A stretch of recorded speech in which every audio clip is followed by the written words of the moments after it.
Okay, so where we last left off, right? Can you guys see the? Still sharing the map. Can you guys see the map? Okay, characters on it. Yeah, the three shadows there. Yeah. Okay.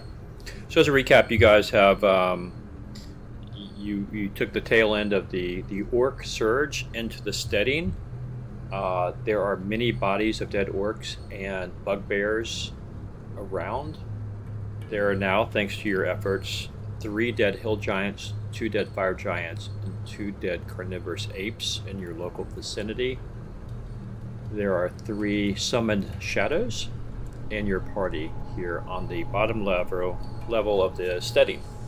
The sounds of fighting seem to have dissipated above you.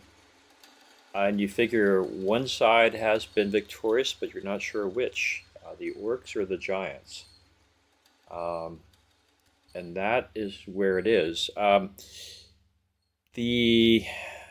Again, there's dead hill giants littering the hallway. There are areas, or I should say, Hallis. There are some areas you certainly can try to gather back. At the moment, the hallway seems clear in either direction. There's no movement, and things are fairly quiet at the moment. Is our orc attaché still with us? No, they've all gone upstairs, or The guy that further was on the going to hall. show us You where the assume treasure. they've gone upstairs, yeah. Okay, so the guy that was going to show us where the treasure room isn't with us, is what you're telling us. I know suspect if someone we've will won. come back down and do that, or they've forgotten, one of the two. Or maybe someone's waiting up north. To your knowledge, you're just not sure. You just know that you're currently alone downstairs.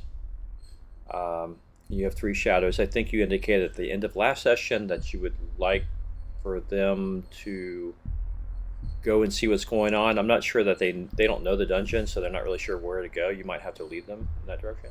Not really Just sure. John, pick a direction, but let them just be a screen. That's all. In front. We can go north or we can go west, right? Is that it, Andrew? Yeah, right. West. Well, north, that's west is where the giants were coming from, right. pretty heavily as far as. So yeah, west. I named him. He's Okay. up top. Kraled. All right. Yeah. Okay. And what do you know the deity he serves, or doesn't really matter at the moment? Back What level do you want this guy, by the way? Say what? Sorry. What level do you want him? Just repeat. You can just take 11. Argyle's. What was his current level? 11 or 10? Well, we're gonna get rid of 2 characters, so I would prefer him to be 11. But you picked at up least. one. You picked up the elf. The elf. Yeah. Who needs to be outfitted with something? Yeah. But we'll cross that bridge in a moment. Let's see. He's 11th level, so go ahead and make him 11th. The new guy. Yep. Okay.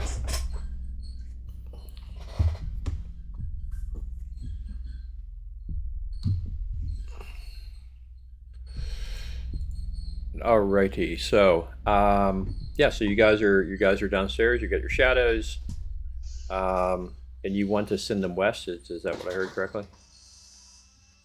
I think we go west and look where the rest of the giants are. Yeah. Okay. I'll get in the back and hide in shadows and try to maneuver to backstab if we run into something. Call out the rest of the order areas. How do you want to make your marching order?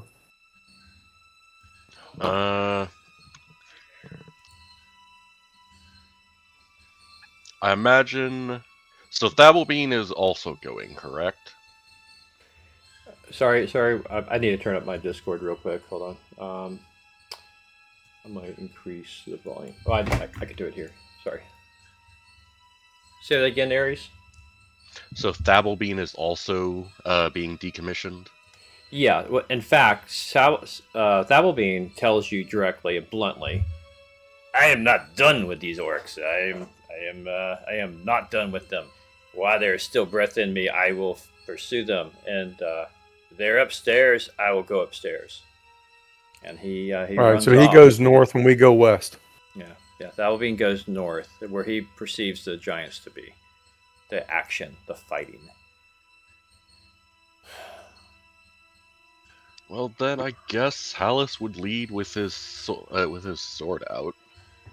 Okay, but let the are we shadows go still- first, then you. Yeah, leading the actual party. We'll put Uh, Oakleaf behind you then. hmm Then where do you want the rest of them, John? I mean, we've already got pretty much the order built in, so Okay. you can always assume that my wizard's going to be in the middle of the party. Okay, and I'll be in the back. Same with, I guess, and Idri will be close by the wizard, so. All right, we go west, Andrew. What do we see? Well, just move your characters and I will tell you. So you, Hallis and party cross the, they cross a room to the south, which clearly was the third of the keeping cells for the orc slaves and servants. It's open, bare, musty, and nothing but hay and cotton in there. You do not want to go in that room, right? It's just nasty. Okay, so as Hallis approaches, there is a corridor that runs southwest at a 45-degree angle. There appears to be a room ahead that is lit, and a hallway that breaks off due north in about 20 feet, it seems, a corridor. So take your poison, which you have 3 choices.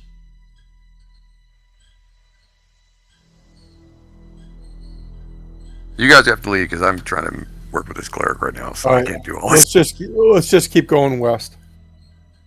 Okay. Hallis is across went past the southwest corridor, passing the northern corridor, and you distinctly, your elven ears, Hallis and Lorax, hear some unmistakable dwarvish chatter up ahead in the room. No, wait, I've got that wrong. Do I have that wrong? Give me a second. You were maybe remembering. Let me get my story up here. No, sorry, not the right room. Let me see. Where are we? Okay, here we are. Gotcha. Yeah. So no, all's quiet in the room ahead. Sorry. It's pretty brightly lit, or at least, moderately lit house. As you go in there, a house, as you begin to enter the room, it takes you about 3 seconds to fully understand this is not a pleasant room. This is a room that clearly is used for torturing. There are various instruments around the room, both engineered for small and large prisoners. There are 2 racks that can be used to stretch a person out. What looks to be the classic Iron Maiden. Thumbscrews, iron boots, chains, whips, branding irons, strapados, whatever they are. And a host of unpleasant things. There's a fire pit in the center of the room that gives it all a bit of a hellish light. Beyond that, it is empty. You can imagine the 2 hill giants may have come from this room. They have been torturers. Yep. So. Okay, well, let's give it the 5-minute search around for secret doors and hidden chests or anything of value. Any weapons in here at all, or is it all weapons-free zone? I will spare you the rolls. I will spare you the descriptors. You find nothing of value. It kind of makes your stomach sick, and there's nothing redeeming to be removed in this room. Then let's go back. Okay. By the way, I do know you would have searched the giants On one of the Mhm. hill giants, you did find a very nice gold chain set with a fire opal. You pocketed that, and that is in the party treasure as we speak. Okay. Somebody can assign it and give it to themselves. No keys or anything on those guys, right? Nope, there were basic weapons, and that was it. There's no sacks. If there are sacks Okay. or if they have belongings, they're probably where they originated. Okay, there's a hallway to the north. Okay. Going north. Okay. Yep. Yep. Okay. Very good. And I assume the shadows are with you. And they're not with you for much longer because they had 7 more rounds left, I think, or 8. They were around for 11 rounds, 12 tops, and you guys are probably Okay. towards We'll the end have of to that. cast this.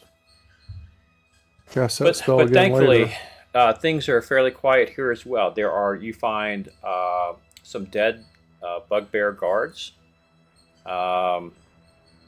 Here, there are in fact 3 dead bugbear guards, and you see 3 rooms wherein the iron doors have been opened, wherein any prisoners or slaves have been released. Okay. Yep, these were orc laborers. These are 3 rooms that had orc slaves or laborers. You again find nothing redeeming in here.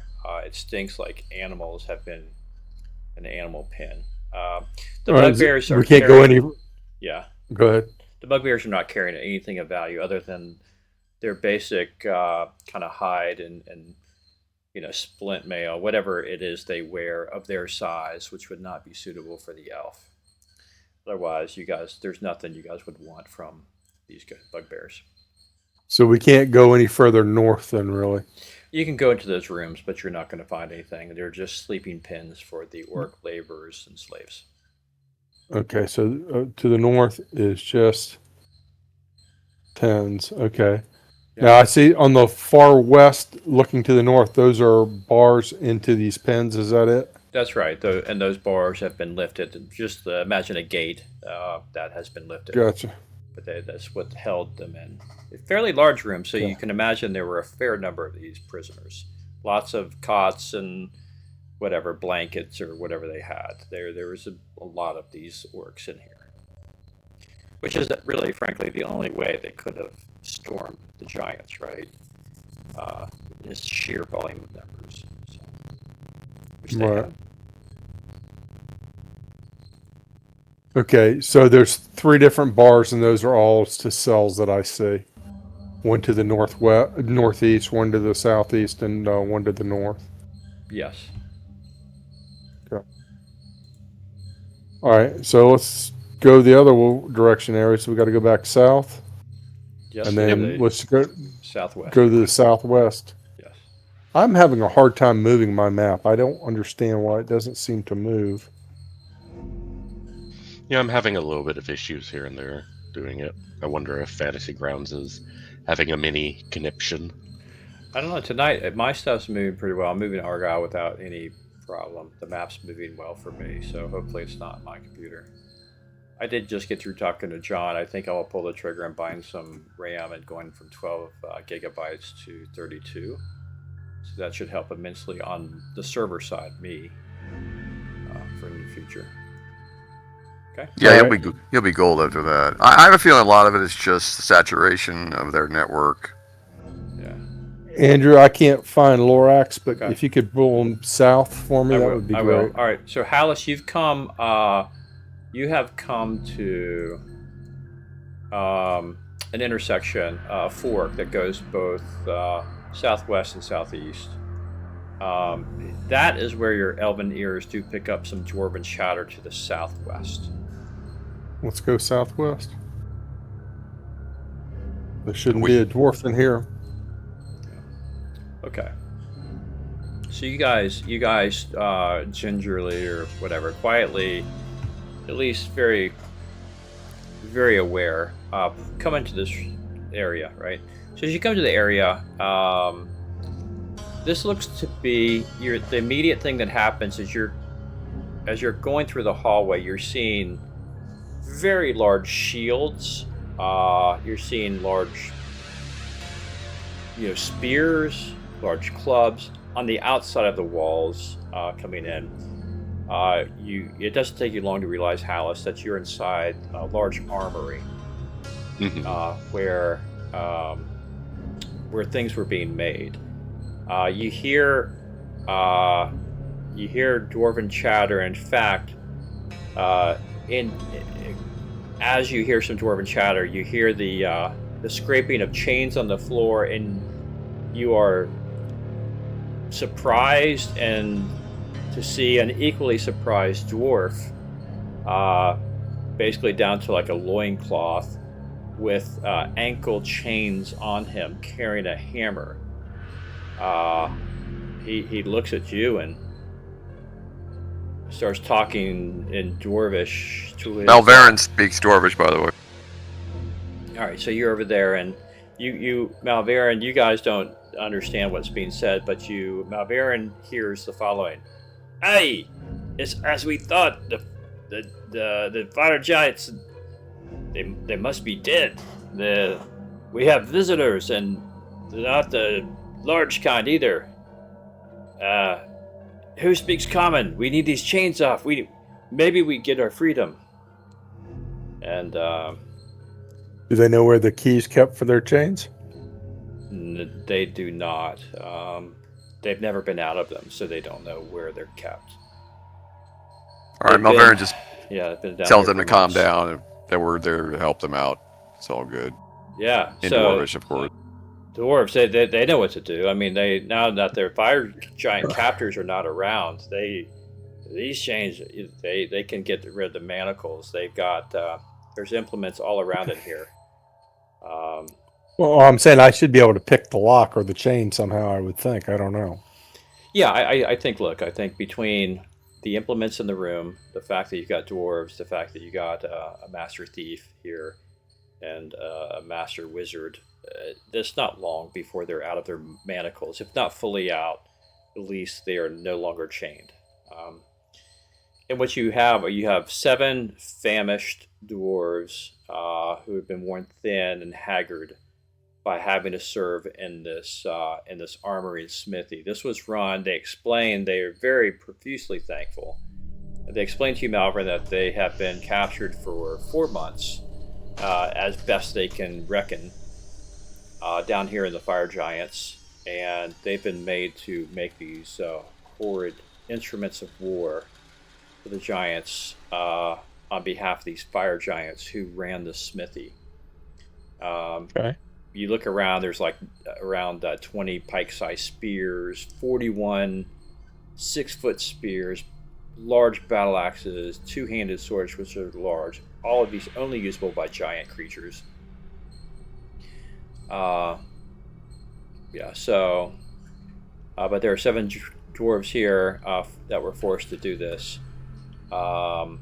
They say the giants, they keep a sack hidden back along the table. You go look for that. And they ask you about what's going on, the bugbears, and how do you get through it. They want to know, is it safe to leave? Can they go out? Because they know that there are... I would tell you guys to hang with us for a little bit and just kind of follow us, because there's a rampaging army of orcs fighting giants. One of them wins, but it doesn't matter who wins. They don't like you, so you better stick with us for a little bit. Tell us the names of the fire giants. We'd like to know their names. Well, I mean, happen to know. No, I'm just saying you want to. No, you're 100% right, but don't forget these dwarves would absolutely have the brains to be able to tell us exactly how many fire giants there are. Right. Just ask them how many damn giants there are. Yeah, but you want to see if you find any letters or stuff, if their names are mentioned in any of it, if we know. Yeah, yeah, of course, but I want to know how many fire giants there are. We killed, what, 3? 2? 2, yeah. They converse among themselves in Dwarvish, what you hear snippets, Malvern. And of course, they're happy to tell you what they know. They're just, relaying on your request here. One of them's, kind can speak a bit of Giantish, and so when they spoke privately in Giantish and not in Common or in Dwarvish, however they communicated, here's what they tell you the best they know. He said, yeah, these giants, their name was Thargrim Firehand and Vorgrund Ashmantle, as best they can tell. They have been here working in the pits. To their knowledge, they're the only fire giants. In fact, it was a point of contention and sore point for these two giants that they had to languish with these lazy, inferior hill giants. But they were directed to do so by who, they have no idea. They never mentioned it. They were here making weapons and armor for... How long have they been there? They don't, as long as they've been here, and they've been here 4 months. So they don't know how Okay, long so before that. they've been here at least 4 months. At least 4 months these fire giants have been here making weapons. They didn't like it here. They wanted to leave. They didn't talk much about where they would go. Did they say who all these weapons are for? Was it just for the hill giants, or? Apparently for the hill giants. They really didn't discuss it. It was just giant made. But they were, what they can tell you is that they were being beat in the past month very steadily to make more. They wanted more output. Clearly there was an assault coming of some sort. They were doubling their production of armor, and they expected more giants to come More and, I guess, giants. don the armor. So that's what they know. As far as how many giants there are, they don't know. They just know that there were a lot of hill giants. Supposedly there were a couple of stone giants at least that were in a similar situation. They don't live here, but they're doing some kind of work as directed here. And that's about the extent of what they know. Okay. Is the forge still going, the fire? Yes, it is still going. Hey, John, since I don't think any of us can use the giant-sized weapons, I think we should just try to get a bunch of us to throw the giant-sized weapons in the forge and melt them down where they're useless. And the armor? Sure, I mean, you tell the dwarves if you want to, feel free. I'm sure they actually would relish the opportunity to start destroying a lot of this stuff. All the giant-sized weapons and armor. Let's just destroy that. If there's anything useful that is the dwarves can use, obviously they'll take whatever they can find there. There's nothing. Even if it's just hammers. Well, they can take their hammers they were fighting with. They will take their hammers that they have, but beyond that, there's nothing that they can really use. And in fact, they're so tired and worn out. They're dwarves, right? So they'll never not have a fighting spirit, but their spirits are fairly depressed. How many dwarves? There's 7 of maybe them. 7. Okay, maybe we should just hand them some rations now and give them something to eat so they don't have low blood sugar and can get with the program. Yeah. Well, they'll look. They happily, they kind of understand what you're saying, and they happily start taking if not the armor, then certainly the weapons, and start throwing them into the fire. You hear it, stoke it, boys, stoke the fire hot. Let's get rid of these. So they're throwing the hammers, the war hammers, maces, battle axes, and two-handed swords are all being dumped into this fire, which pretty soon the entire kiln is overloaded with, with metal. All right, so how many? Let's see. Just basically, I tell them in dwarves, look, fellas, just take what you can from around here. Get ready to travel. We're going to get you out of here. And more than likely, there's going to be some loot to be had, and we'll give you some gold to get you started and get you on your feet again, too. And if you help us move some stuff, that would be great. They 4 of them will go over to this bench, and two of them have to hold up 2 sacks each. So they bring over 2 sacks and drop them at your feet. Time for you to get up. And Gold spills out here and say, "Laddies, you've earned this. With our blessings, take this to the fire giants. They hoarded this, and what they have are 2 sacks filled with your eye can take in about 4,000 gold pieces each. Okay. So, yeah. So, by the way, it's not chump change. 4,000 gold pieces. That's 80 pounds each. These sacks are. Okay. So We got 7 dwarves right here. that Right. you do. Let's give. That you do. If let's- you want them to carry Why don't we that. let's give each dwarf 40 gold pieces, so take 280 off that, and then that gets them a retainer for working here for 2 weeks or whatever we need them. I mean, we can just use these guys at minimum to help carry whatever we need to carry out of here. In return, obviously, we'll keep them alive. Yeah, I'm saying, how much did you say that weighed, Andrew? Well, 1 sack alone is 80 pounds. So the D&D conversion is 50 coins of any metal is 1 pound. There are 4,000 gold pieces, so that's 80 pounds per sack. Okay. 260 pounds. So what do they each carry? Can they each carry 1 sack, or is it a half sack? No, I mean, look, I mean, they're strong, but they're kind of famished, and 80 pounds is... Let's not go 40 distributed. pounds each. Yeah. Well, 80 pounds is a typical backpack for an army corpsman marching up a road. So Well, Right, but I'm saying it looks like there's some barrels on the map. Is there any type of containers so they can just split it up and carry it in? well, the sack is a container that easily they could put, as far as breaking it up, I mean, they could find another sack somewhere and put it in. They could put it in a helmet, a giant helmet, and carry it. I'm just saying. That's fine.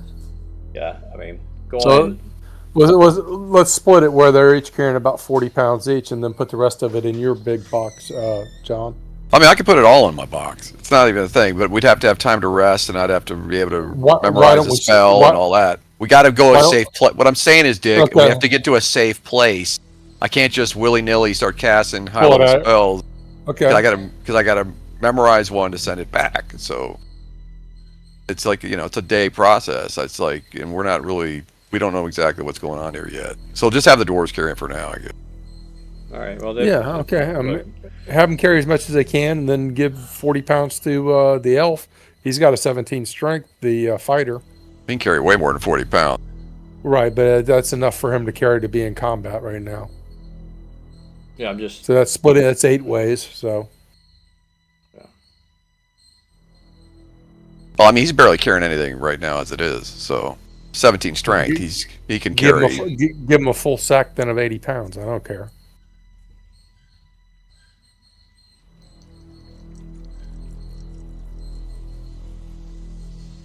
Yeah, his weight allowance should be right on it.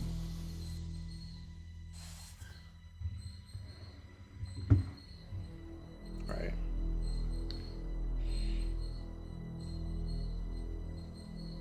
And worst comes to worst, we can just always go back to where those carrion crawlers were and just hide it in there, because not many people are going to go looking in there for it.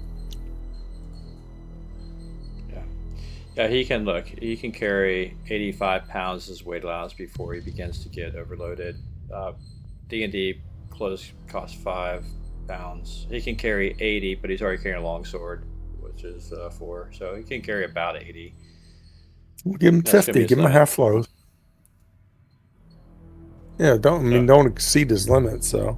Yeah, and we're not going to go to the minutia mechanics here. I just want you guys to be aware of the kinds of coins and their weights are going to be becoming an issue. And these are gold. Well, it regardless, even if they're mostly copper, gold, yeah. they would still. Right. Yeah. Well, I'm saying we wouldn't carry the copper. We'd probably leave the copper. Yeah. Yeah. Well, my mage doesn't care about coins. My mage cares about scrolls and that kind of stuff. So leave it up to the rest of you guys to worry about coins, I guess. Well, look, let's just cut to the chase. The dwarves are happy enough. They owe you an immense debt of gratitude. And unlike Oaklock, they're not going to indigenize themselves to you, but they are going to happily carry your gold out for you and whistle while they do it, right? Okay. So you guys, you're a troop. You're leaving this area, I take it? You're not staying around? Mm-hmm. Okay. So Hallis is back point, I take it? And yep. Hallis, you can go back the way you came, or you can go down this corridor to the southeast. It's not long before you find the corridor empties into a dead end. No, Is it a dead end, or like bricked up dead end, or? You guys can spend 10-15 minutes checking for secret doors, and you don't find any. Okay. Okay. All right. You're going to have to move my character on the map because I barely see where we are anymore. Okay. Well, let's. Well, you're Elvish. You should have infravision. So I'm not really sure. Right. But I'm saying put the party up there, then the 7 dwarves, and then I'll be in the very back. Okay. Well, that's fine. No, I don't want them to get ambushed from behind, so. Let me put a. If he doesn't have it on him, I'll put continual light spell on this guy. Effects.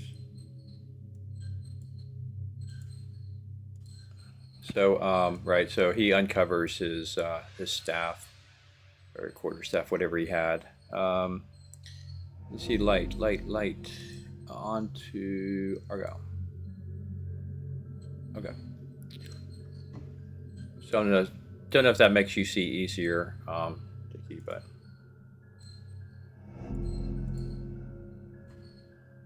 Okay. So, okay. Oak block.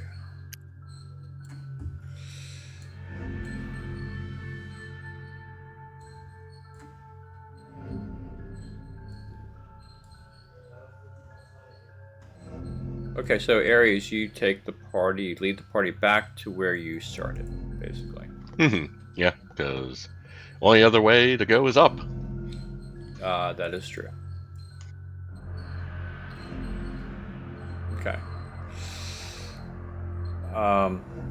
We're going to go ahead and take the shadows off. They're definitely gone by now. There's less things to manage here.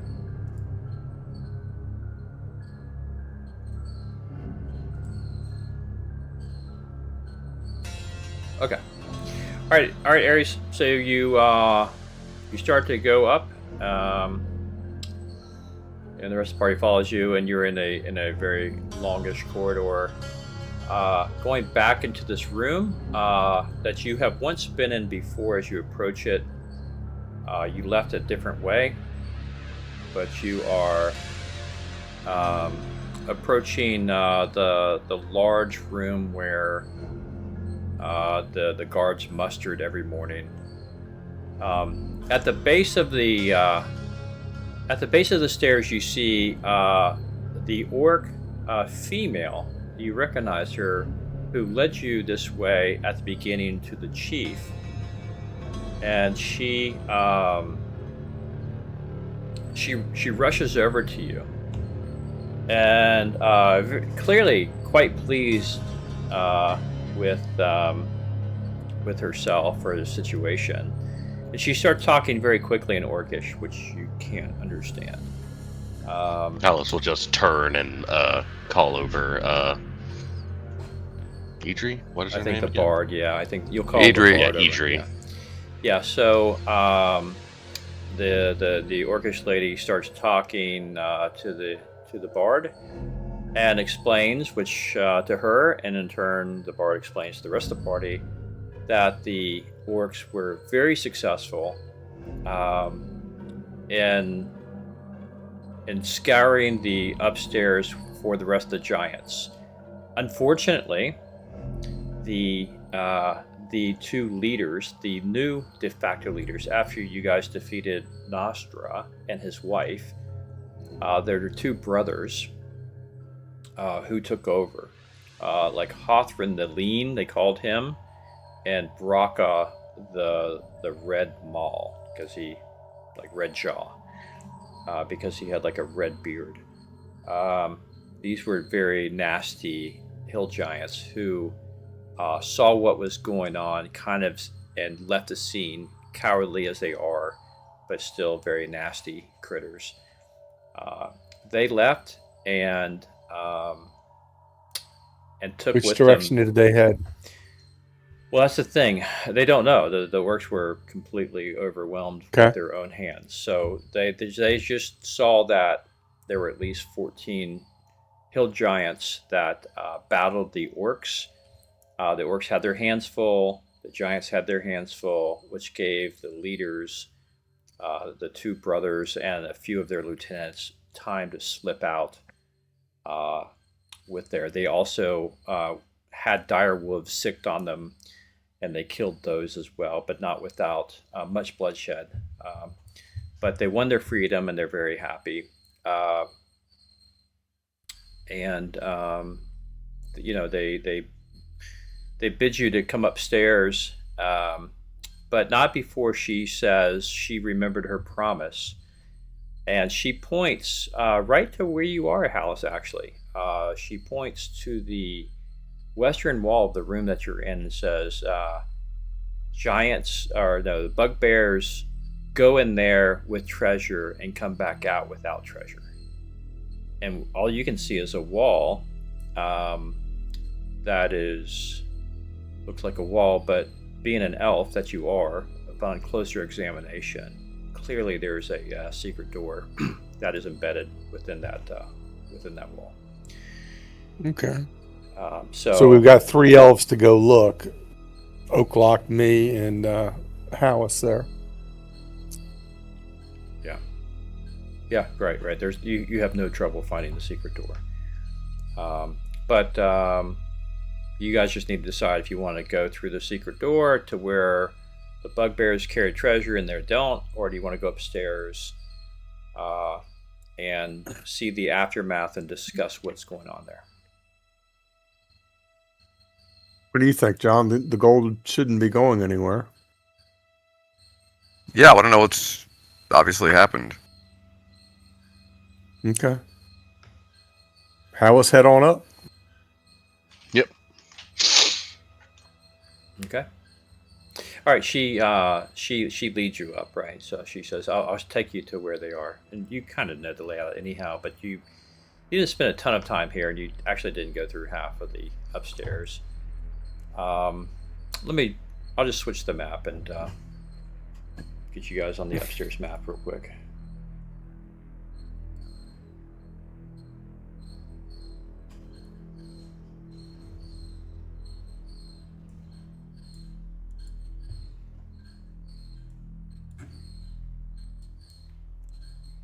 What is that sound in the back of your house, Dick? The birds? Squeak. Is that what that is?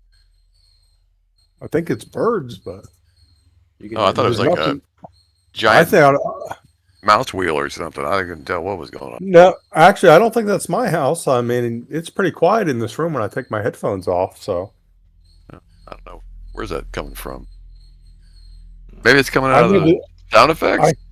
No, it's coming from Menesis is Andrew, right? Yeah. Oh, is it coming from Andrews? Yeah. What is it? I can't hear anything. The squeaky It's just sound. it's just a high pitched squeaking, just going constantly. Yeah, it's like, what really? the hell? Oh, yeah. Just turn off Syrinscape. Let me know if that fixed it. No. It's coming from Discord. I see your name constantly lit up with your mic open. Okay. Well, I will take it off constant lit.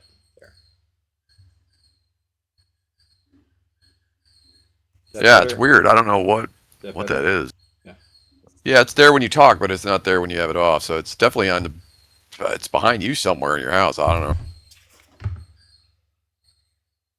Never heard it before. it's gone now. Don't worry about it. Well, the other thing I can hear is the fan of my laptop, which I've turned it around. So maybe you can hear the fan of my laptop. I don't know. Okay. All right. Let me switch you out here on the maps.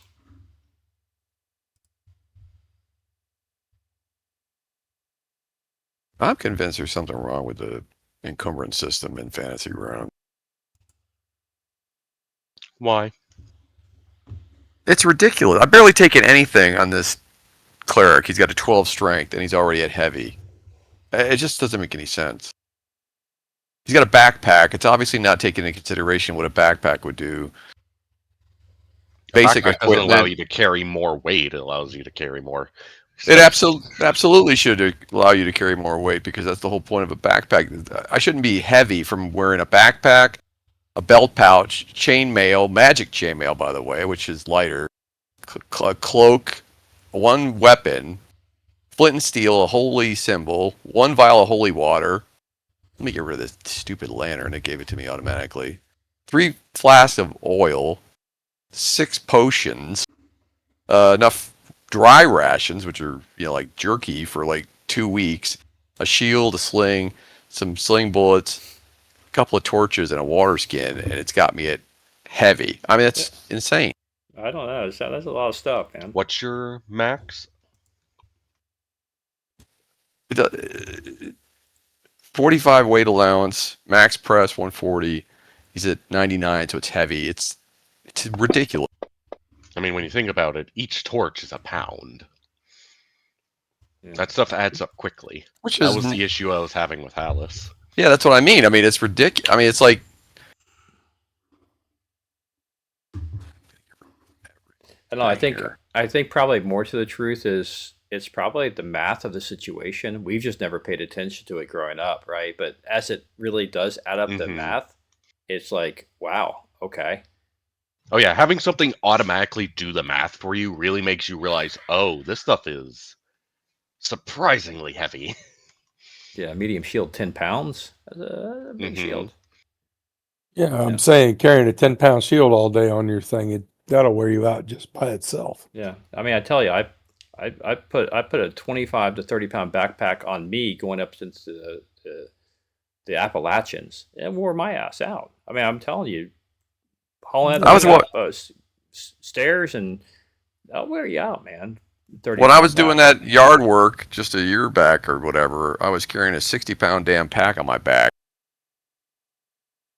for like 6 hours a day, just to give you an idea. So right, and my leg was messed up, and you weren't happy. You have more than 12 strength. Well, not. I mean, yeah, probably. But my point is that this system is not weighted in any advantage for an adventuring group. Everything is way weighted too high in my estimation. I don't know. I'm gonna have to look at this later. Yeah. Just compare it against the. I mean, part of that may also be like actually like trying to carry it because like size and stuff it possibly also has what it's considering. Yeah, it's considering bulk, but I mean, how does a potion weigh a pound? Fluid is heavy. It's the case you're carrying it in.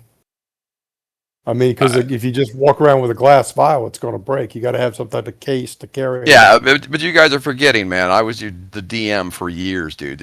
You're gonna have to trust me. Some of this stuff is just not right. No way in hell a potion weighs a pound. Okay. Well, they have to have a minimum number. I'm sure that's how they do it. I don't know. They don't do ounces. Or how they do it. I just roll with it. I don't know, but Footman's flail at 15 pounds. Who wants to sling 15 pounds, man? That thing is heavy. Yeah. I don't know. This is just random ChatGPT things I threw in here as fast as I'm able to do it, but whatever. Okay. Yeah. All right. Well, his stats suck. Put your map back up so we see where we're at. Yeah, give me a second. I'm too busy doing the math of the weight here. So let me take my mind off the encumbrance of the new cleric and get on the map here. Yeah, his stats are pathetic. I'm just rolling with it, but yeah. All right. Yeah, I was really struggling trying to keep Alice below light load, but have them actually have stuff that would be potentially useful. I was just like, just screw it. Just bite the bullet and go light load. I'm done juggling this. Which is exactly why, I mean, I do what I do with my mage because I have to consider the group. So as soon as we get a chance to rest, I'm just going to summon my frickin' chest. Okay. We just need to find a safe place. That's all. Okay. Relatively you guys, safe, you guys are The orc female leads you in front of the double doors that leads into the Great Feast Hall. You are accompanied by 7 dwarves who are trailing you, and you see a lot of dead giant bodies. You see a lot of dead orc bodies. In fact, the room is littered with clearly a chaotic scene. For convenience, this is not shown on my map, so you don't see all the blood spatters, but trust me, it's there. All right. Well, we don't see the orc captain then anywhere, right? You do not. You see nothing living in this room. And the female said, "Oh, that's strange. 20. Oh, let me take the token off. Sorry. Okay, you guys should be able John? to freely move around now. What? Andrew? I was asking if we saw sorry. the orc captain anywhere. Yeah, sorry. We're going into the big. I had to. I'm back on to going to Discord to light up talk. Sorry. So I took token lock off. You guys should freely move around. You see nothing living in here. The female orc says, "This is strange. 30 minutes ago, or roughly in equivalent game time, they were in here celebrating, but now they must have gone somewhere else." And she starts walking south towards the open doors to the south. Follow her, I guess. If it's an ambush, we got to get there. Okay.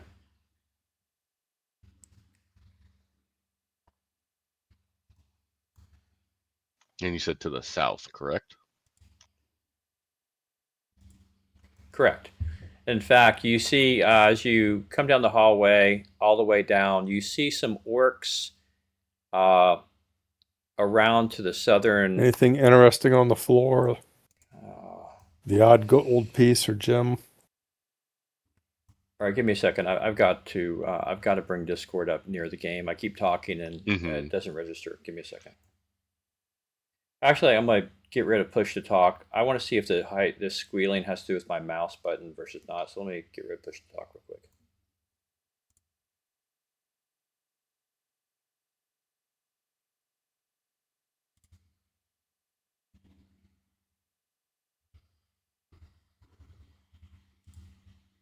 Okay, can you guys? Nope, you can't hear me. Can't hear me.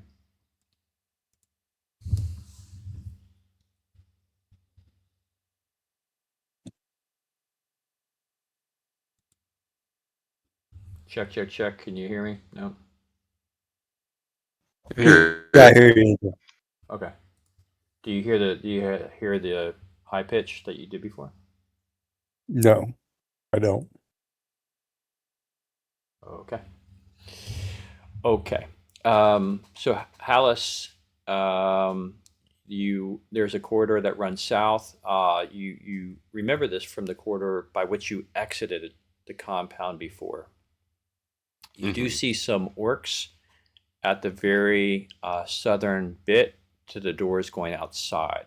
That's the doors you left by before, where you saw the cloud giant and the former dwarven companion. And you hear, if not shouts, some loud voices outside.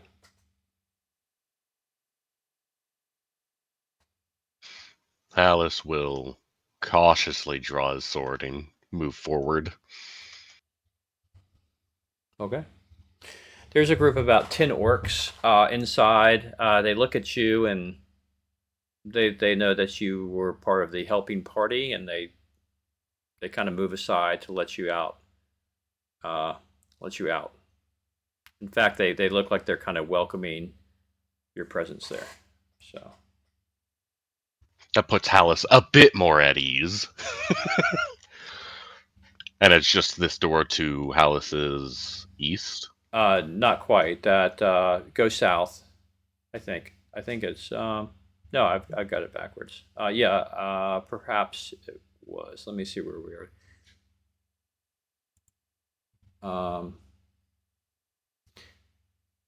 Let me see where you are. I see where we are. Our map got turned Yeah, around. because I was up here. Yeah. Go east. Yes, through that door to the east, and then south.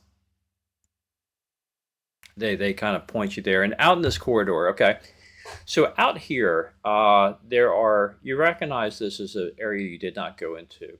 This is an open area where the giants kept their dire wolves pinned up. But to the south of this, you recognize this as the other entrance that you spied upon. It seems so long ago, but it wasn't but a few days ago, that you spied a different entrance in. This is the entrance. It is wide open. There are the captain or the orcs and several others are brandishing weapons and forming like a tight circle, talking in common, passingly, to a group of humans that have entered into this area, and they are talking back and forth. And the snippets of conversations you can hear is, "Oh well, we don't believe you've killed the giants. What really happened here? We're here on the orders of the Duke of Keeland. We're here on the orders of the Duke of Keeland to investigate. You move out of the way, or we'll be forced to move you, whether you want to or not." Those are the humans speaking. Did the others follow Hallis? I think so. Wait, I think the party's behind you. Yeah. Wait, who are these? Who are these? Hallis would look to Idri as just like, we may need a situation diffused. I may not be the best suited for dealing and with she speaks them. She's got high charisma and she speaks Orcish, right? So also, humans are Hallis's favorite enemy, so he doesn't really get along socially with them. Right. Okay, but I'm saying these humans, did we see them in any of the cages that we set free? This wasn't any of the No. people that we set free originally, right? No. The captain notices that some of the orcs say something to the captain. He notices and he waves you forward. And he speaks to you quickly and says, "These humans think we're up to no good. They don't understand that we have liberated this compound from the giants. Are these the Rangers from before? They are not. What you see in front of you is a group of about 15 heavily armed, well, it looks like professional mercenaries, guards, and what appears to be a cleric. There in the hallway that have been, or in the foyer, whatever, outside, that have come in to try their hand at removing the giants. Clearly, they have been commissioned or put up to the similar task that your party has been. And upon seeing the humans, they've kind of stunned into silence that humans and elves of all people, and a band of dwarves, it just boggles their mind that they're socializing, fraternizing with with orcs. And all right, so yeah, and the cleric actually spots Argyle and says, "Brother Fairfax, it is me, Crowlett.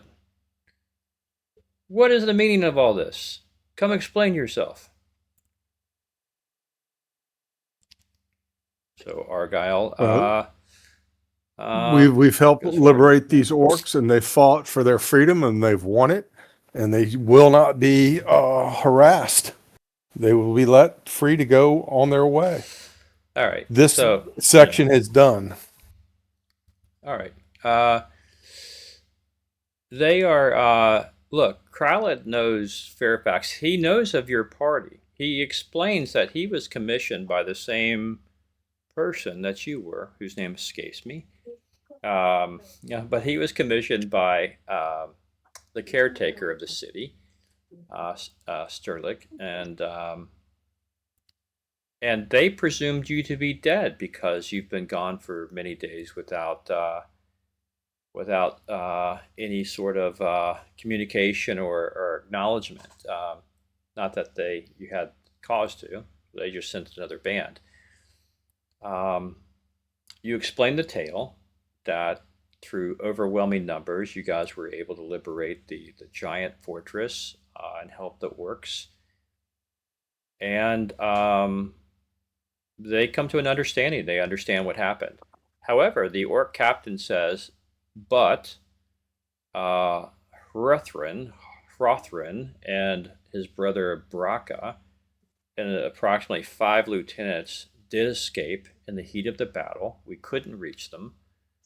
And at least one of our scouts or people thought they went north in the compound and out one of the entrances. In which case, Kralid turns and talks to his team, and they nod and confer, and they said, "We will chase them. We will chase them north. That's what we're commissioned to do. We came to eradicate the giants, the giant plague, and it's still not eradicated. We will go hunt these down." And in fact, the orc said the gnome fighter had also run after them, so he's somehow giving chase to these. That's what you learn. The last bit is that Kralid says, "Brother Fairfax, here, I almost forgot." And he reaches into his bag and pulls out a scroll and hands it to Brother Fairfax and says, "You've been summoned back to our order. The head of our order specifically asked for you. Should I find you? And I have found you, and this is your order." And Brother Fairfax said, "But I can't leave my friends. I can't leave this party. They need a healer. They need me." And Kralid says, "Well, I have been commissioned to do this. I have made a promise, and I will fulfill that promise. I will take your stead until such a time as you come back from your order. And that is what I will do." And so, so this little bit of business is concluded with Fairfax and Kralid. They switch places. Fairfax will take Kralid's horse and go back, and Kralid will join you unless there's objections to that. Yeah, that's just the switch we're making, right? Okay. Yeah. We're just making a story narrative switch here. All right, so okay. Nicely done. Okay, so yes, I have no problem with that. Malvern says, and I am a little bit annoyed though that someone sent another expedition now to so-called clear out giants that we just have been wrangling with for the past few days. Yeah. Right. You should tell the other party that they should track Thabalbean chasing the giants and go assist him. We've got a large force of giants that we have to fight on the second level. So if they go do that, we'll go do this. And the orcs, you guys are free to go. No one will bother you. The orc said, we owe you again gratitude for helping us. Look, our peoples will probably never not be at war, but for our tribe, and the tribe of Gramush, the open hand Gramush, you have our peace. With this party, you will not encounter war with us. I can't promise for others. We will make our way back, but the hate burns too brightly for our people. They want to come and destroy this compound. We will discuss that. We're going to have a meeting. Our first. We got to get back to our homes, but we got to have a meeting about this, and we will see what we'll do. We may be back for whatever. We still have give us one moon to figure this out before you destroy this compound, because there may be many secrets in here that we can find that will help lead us to the evil.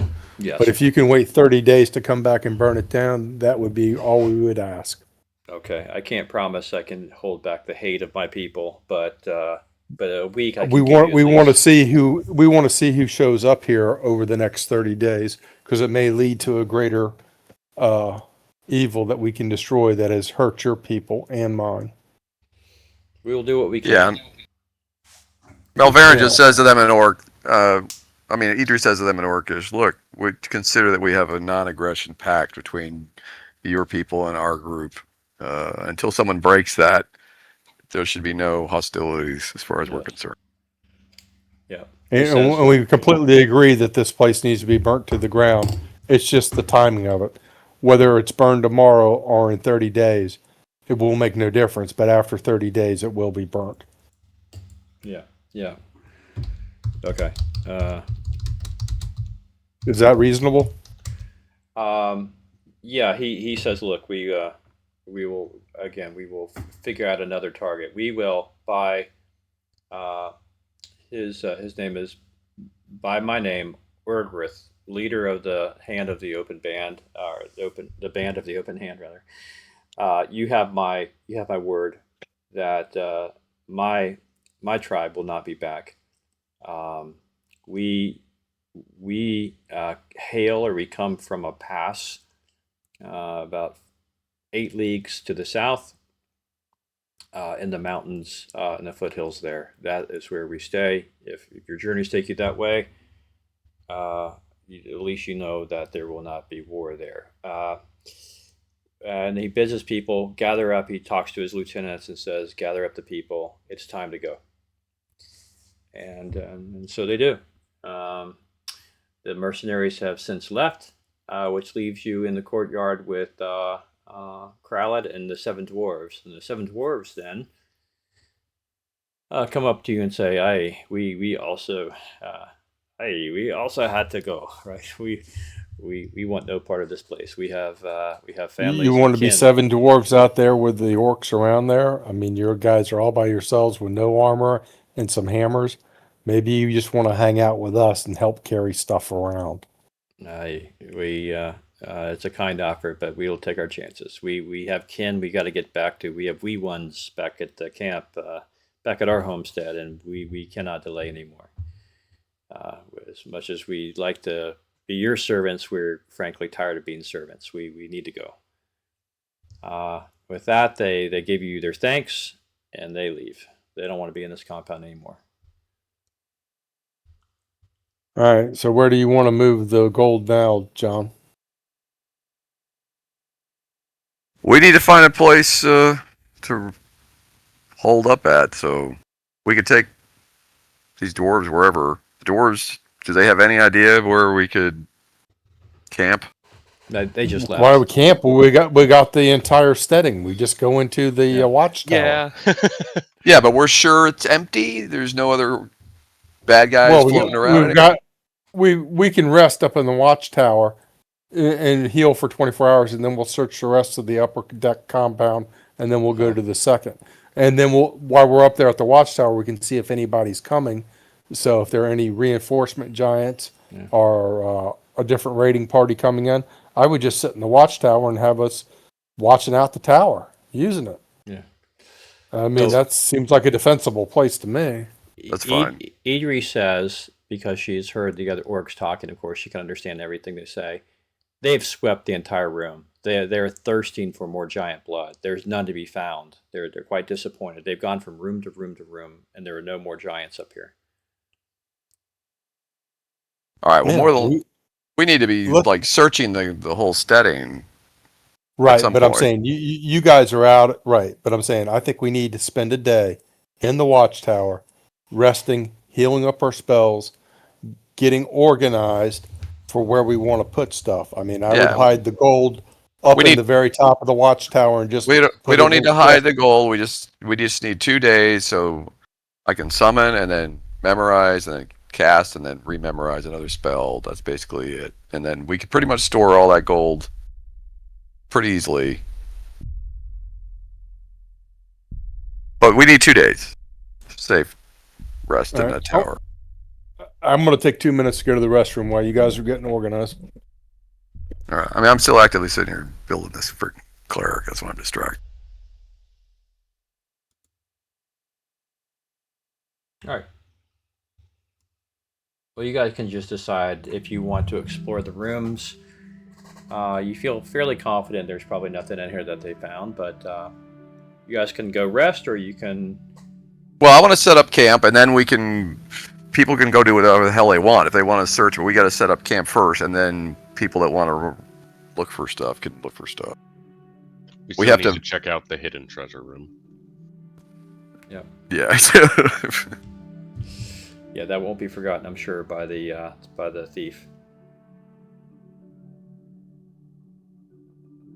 So it looks to me as if Fantasy Grounds does not automatically take into account spell bonuses for wisdom in the numbers it's showing here. Weird.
Yeah, you may have to add them. So what's the guy's wisdom?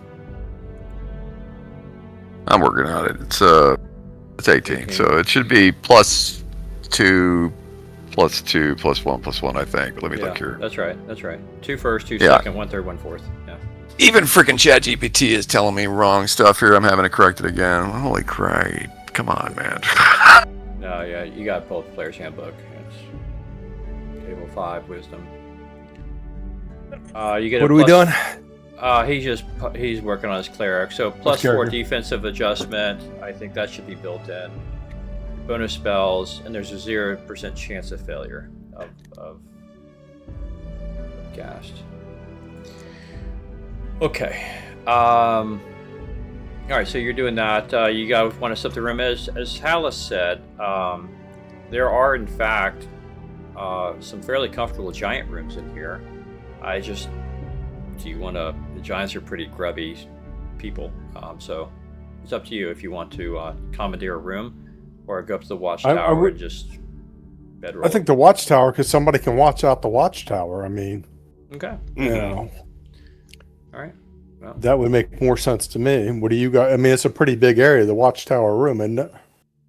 yeah, I mean, it's I would say, look, I'm counting the squares above, so it's like 1, 2, 3, 4, 5, 6, 7, 8, like 80 feet by 60 feet or something like that. Pretty big. Yeah. So we can all fit in there Easily. There's only 2 dead giants in that room. Hopefully we can get side. those out of there. I think there's only one up there, actually. There should only be one dead giant up there. The giants were downstairs. The 2 downstairs, 1 upstairs.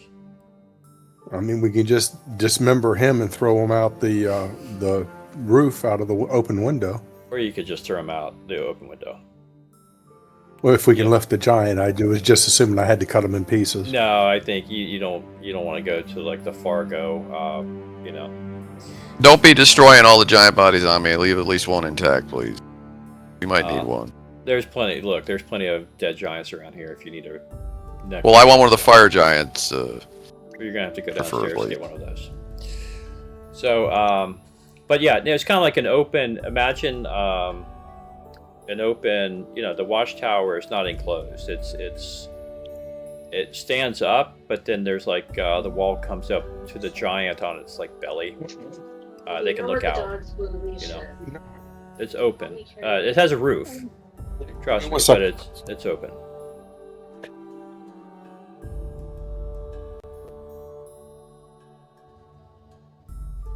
So. Cool. So yeah, I mean, between the lot of you, right, between 6 of you or so, you can pick up the giant, throw him overboard. Okay. All right. So you guys trudge up to the watchtower. You make your bedrolls. You get out your rations, and you finally let loose a smile after a week of doing this. You feel pretty good about yourselves and what has happened. You don't have answers, by the way, but you do have peace at the moment. So that's where you stand. You guys setting your normal watch? Yeah, sounds good. That sounds reasonable to me.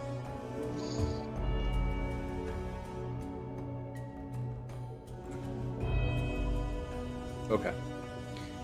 I am going to... I haven't done this in a while, so let me check the weather. See what's going on here.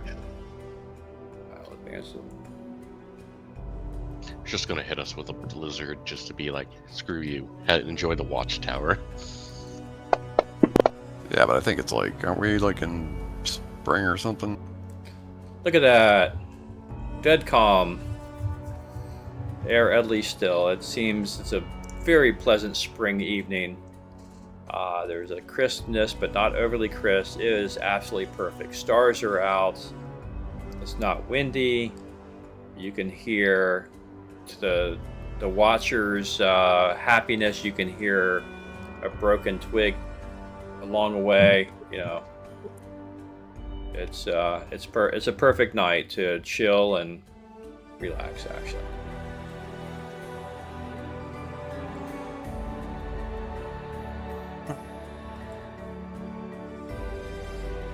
Just for fun, I'll check for wandering monsters. Give me a sec.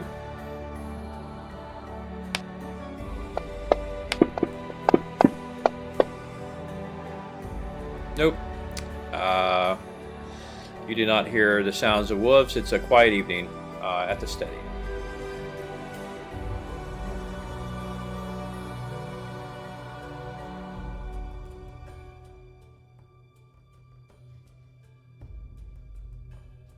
All right, well, we settle in and rest. I'm obviously memorizing spells on my necromancer, and we're talking to this new cleric, and I'm outfitting him with his spells as we speak. All right, that courtyard where the wargs, the wolves and the wargs or whatever were, that's all emptied out. All those dogs are gone or dead, right? There's nothing living except for the Right. orcs who have since left. There was nothing living. When you guys came at the watchtower, there was nothing but orcs in the compound. Okay.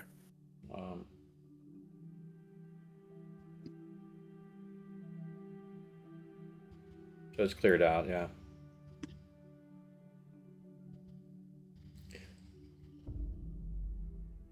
Okay, you've taken a long rest. I've noted that on the chat, so I advanced that. Adri is pretty still beat up. I'm looking just at the combat tracker. She's still pretty beat up, as is Hallis has got some injuries. Lorax, very minor injuries, and everyone else seems to be full health. I'll put Kralid on the combat tracker just for fun.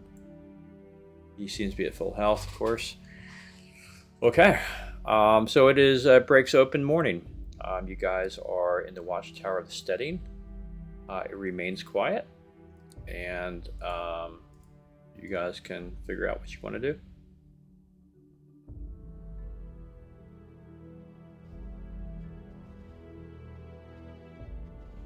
Well, at minimum here, I'm still picking spells, but Crowley can cast 2 Cure Light Wounds right now on Idri because we're going to be resting more than 1 day here, so let me do that. Andrew, I definitely want to lock the door that we walked through before when they were all passed out drunk. Yep. And I don't know if I can rib some type of tripwire or something in case somebody comes across there. Okay. So, just so we don't get completely surprised. That's fine. You can set up by You can set that up, no problem.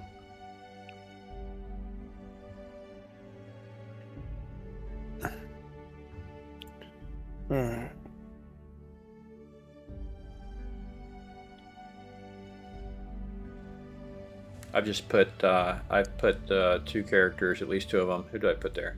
Hallis and maybe Hallis moved himself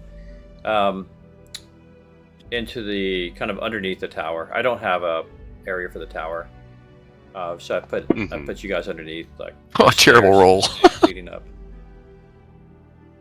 Yeah, it's pretty bad.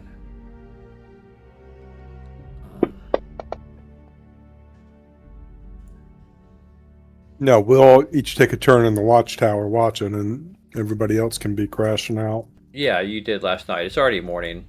So day 2, this is called day 1 of rest. You guys you've entered into, night 1 of rest, day 2. Okay, you're on day 2. You'll have night 2 rather, and then your 2 nights will be done. If you guys just want to stay up in the watchtower for 12 hours and whatever, just let me know what you want to do. All right, House is full health. Idri's got 5 hit points. Off still. Lorax. Well, we should be getting 1 point per day of rest, so Lorax should be at full health after 2 days. Another additional 2 to Idri, so she should be at like 3. Let's see here. So yeah, easily by the beginning of the 3rd day, I mean, everybody should be full. I'm just pulling spells here real quick just to do it. Just reduce your rations appropriately. That will help your weight situation, but just knock them down by a couple. Okay.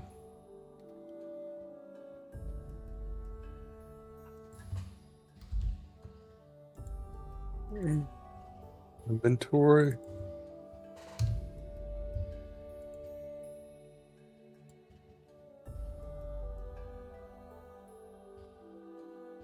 Rations iron 1 day, so cut that down to what's just called 11 days. Okay, I don't know what's up with these dice you have, but they're just the worst ever. I don't like it. You have to change them. We're on those black ones. They got no special effects on them. You got all sorts of nifty dice. There's only so much I could do all at once. Alright, everybody's full health. Let me finally pick real spells. So, yeah, you guys search around for whatever, I guess. Hopefully we find something worth our time here. In the meantime, I'm just finally going to go ahead and do it, because it takes a little while to cast, but Malverin, seeing the situation for what it is, has decided, instead of dealing with the whole chest thing, he's just going to go ahead and he's going to use Animate Dead on one of the fire giants, the most intact fire giant, and you gotta go back downstairs, so I gotta... Well, yeah, we can assume he did that. Alright, hold on. How long does Animate Dead last? Permanent. Till you're not dead anymore. Till he's destroyed. It takes a while to cast. It's a level frickin' 5 spell, I think. Let me see. I've never cast it before in the game. It's kind of interesting. Andrew, I'm trying to adjust my rations, but for some reason it's not letting me get in here and changing the number. Edit list. Hold on. Now maybe I'm figuring it out. I don't know. Oh, it's only 5 rounds. It takes 5 rounds to cast. So yeah, 5 minutes, and it's permanent. Okay, hold on.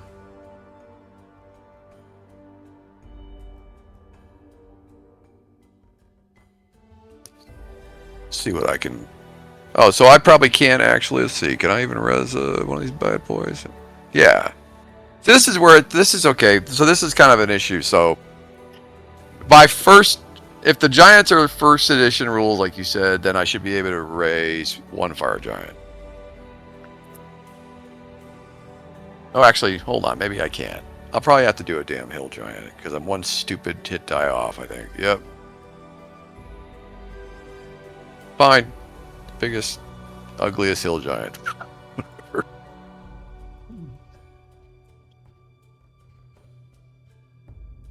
But even a hill giant should be more than enough to carry all that gold with no issue. Well, he just has to carry some of it. He can make multiple trips. He works 24 hours a day. I mean, a giant can carry all that gold. 19 strength. Not even a question.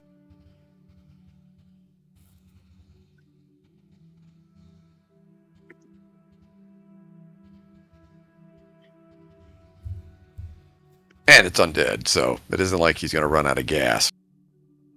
All right, I'm going to ask a stupid question. I had rations iron one day. It said 5, 7 of them. I moved it down to 5, but the weight didn't change because I was kind of wondering about that. Have you tried hitting enter? Enter. Yeah, make sure it actually changes. Thank you, Aries. I was doing the same thing just a few minutes ago. I was like, why isn't this changing? Oh, yeah, it's dumb. It wants you to hit enter. Gotcha. Okay. All right. Now, if I could find the map again, I'd be great. But okay. Okay, John. Not a problem. You get a hill giant. You can get a hill giant above as well. You grab a hill giant and you cast your magic on it, and you now have a zombie hill giant walking around. Perfect. We're just going to use him to basically just tote stuff for now.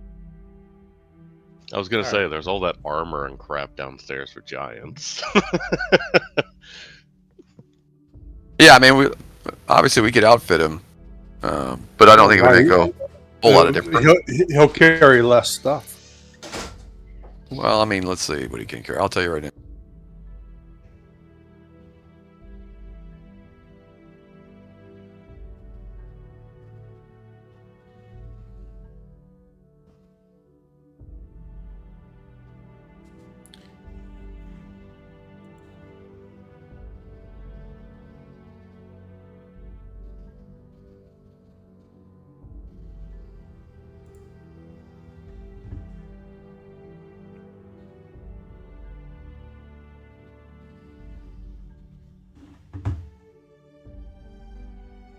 Anyway, it's up to Andrew, but I mean, it's an undead hill giant, minimum 19 strength, no endurance issues whatsoever because obviously it's undead. 19 strength on a human would be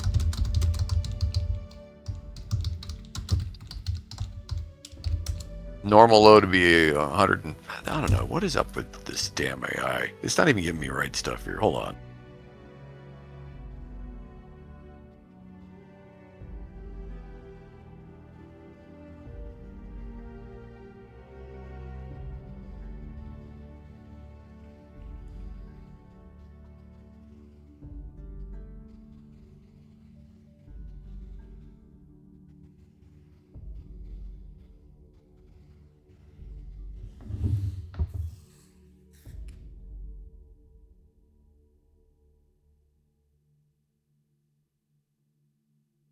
Yeah, look, I mean, here, we'll just, yeah, it's fine. We'll make this call. So, your hill giant, your undead hill giant, it's fine. Basically, it's going to be a mindless laborer, or, it can obey simple commands, like carry this, follow me, guard this door, but complex instructions has got no chance. The flesh will be falling off of it eventually. Eventually become a skeleton only, but it will retain 19 strength. And it's not gonna, I mean, it's a zombie. It's not gonna. It doesn't deteriorate like that when it's animated. It's a zombie for permanently. That's the magic. Zombie, right? Well, zombie. Yeah, I mean, my zombie movies, flesh falls off, but yeah, whatever. Okay, so. So anyhow, yeah, you can what have duct tape's for. Carry stuff, right?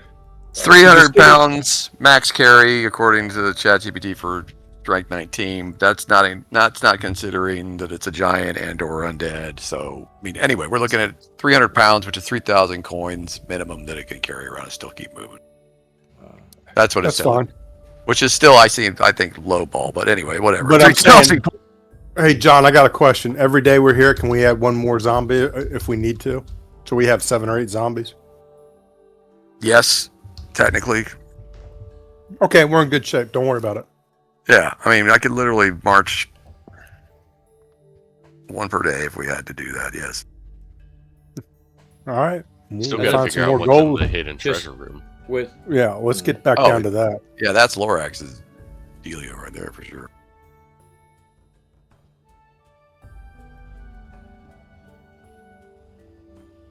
Okay.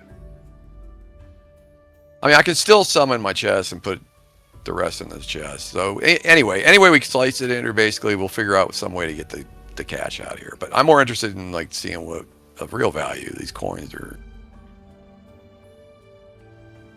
Nice, but yeah, I'd rather get gems and things that wouldn't weigh as much, obviously.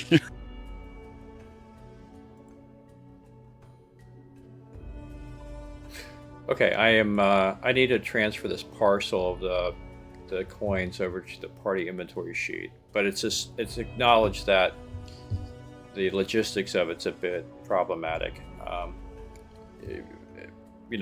Hill Giants aside and Undead aside, just it's in the party sheet, but it's not on your persons. Okay, let's just say it that way. Yeah, that's fine.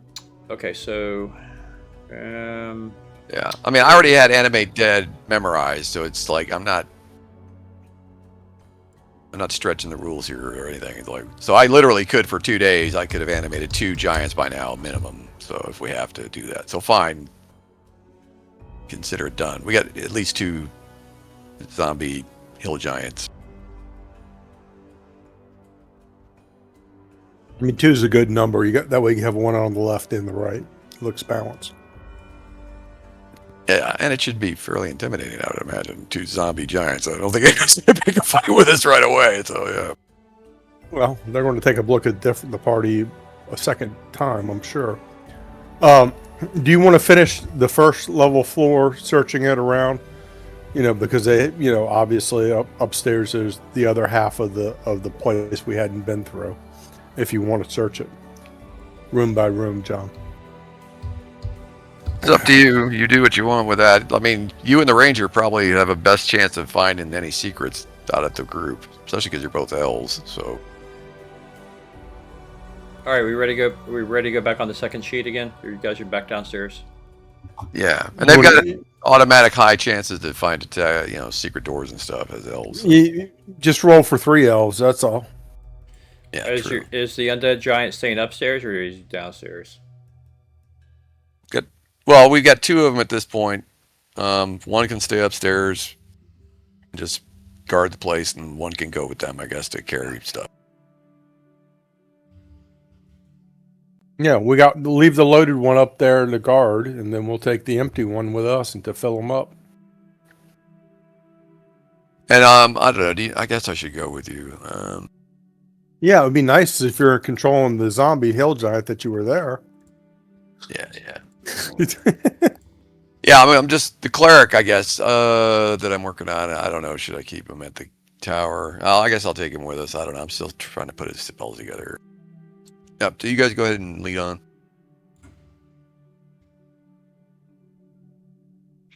I'll be right back. My dog's telling me he's got to go out. Yeah, why don't we take a 5-minute bio anyhow? That's good. Yeah. All right. Be back.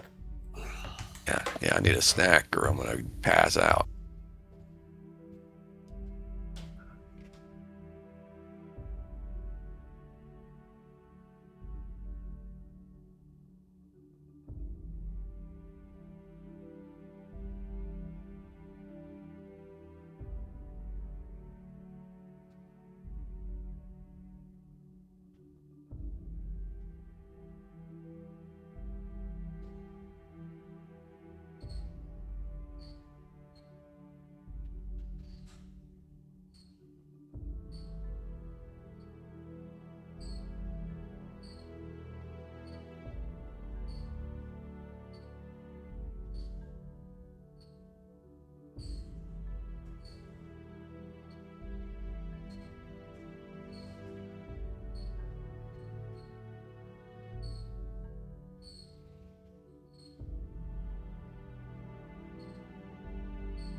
Hello?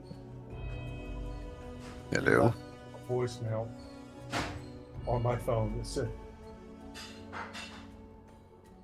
yes, said you were calling Tommy. It's on my voicemail.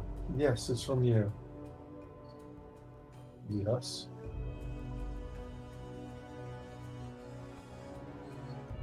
I mean, I'll bring it up to you when I come to bed and show it to you. So, hold on. I don't know how to do both, but I will try. Voicemail.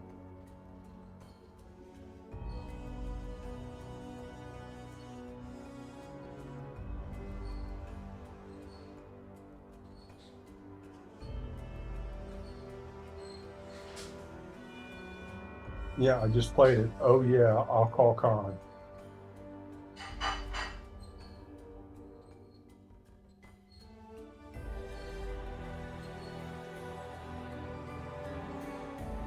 At 7-Eleven just a couple minutes ago. That's why I sent it to you.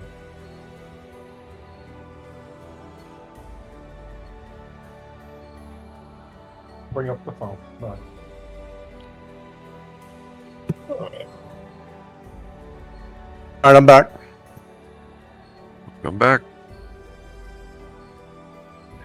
John, how do I get the actual map up here? Because like I've got my Lorax because I know I'm gonna have to be doing my find remove tracks thing, but I can't get the map to be right at all tonight to move it. Do you actually see the map? No, I don't now. I see a black screen behind it, which I'm sure is the actual map. So do me yeah. a favor. Do me a That's the favor. map. On your character sheet, in the top Yeah. left, do you see a little square that has like a target in it? Find token? Yeah. Click that. It should Okay. bring you right to your token. Oh, okay. There. That helped. Thank you. Where is that? Top left of the character sheet? Yeah, top left of the character sheet. It's a square with like a target in it, and it'll just bring you to. It'll open whatever map your token is on, and it'll bring you right to it. It's like the third one there. Interesting. Very handy. Thank you. You pick up a few things when you've used Fantasy Grounds for a few years. Right. He's got us all loaded up here. Man, they should have that little button like bright red or yellow. Unfortunately, Fantasy Grounds doesn't come with a tutorial for all these handy dandy little like buttons and features that it has. I'll say. It's just kind of figure it out. Yeah, this UI is definitely not where it needs to be. Good night. Well, one good thing though, fellas, you're going to be so much happier with me running the spells on everything. So, yeah. You don't have to worry about a lot now, man. I don't know what the Australian was thinking, but yeah. I forgot. My first character was a frickin' cleric way back in the day. So we've got Raised Dead. I got Neutralized Poison.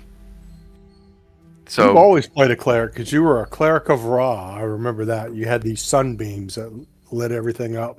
Yeah, I killed those 4 vampires at once with the mirrors up in the tavern at one time, and David just about passed out. Just I leveled like 2 levels in one shot. It was pretty funny. Yeah, I forgot he even would have access to Raised Dead, so we are good. We're good to go here. Yeah. Mm-hmm.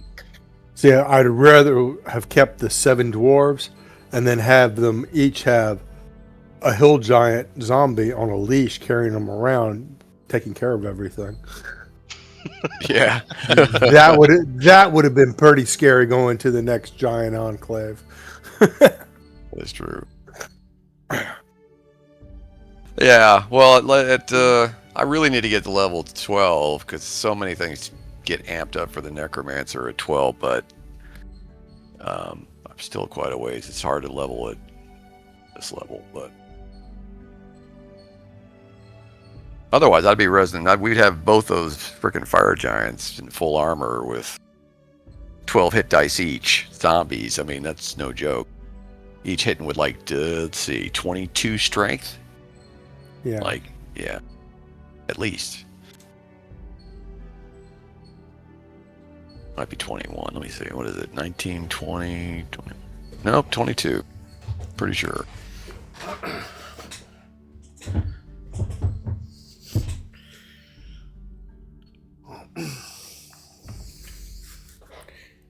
All right, guys. Sorry about that. A little bit more than 5 minutes for me.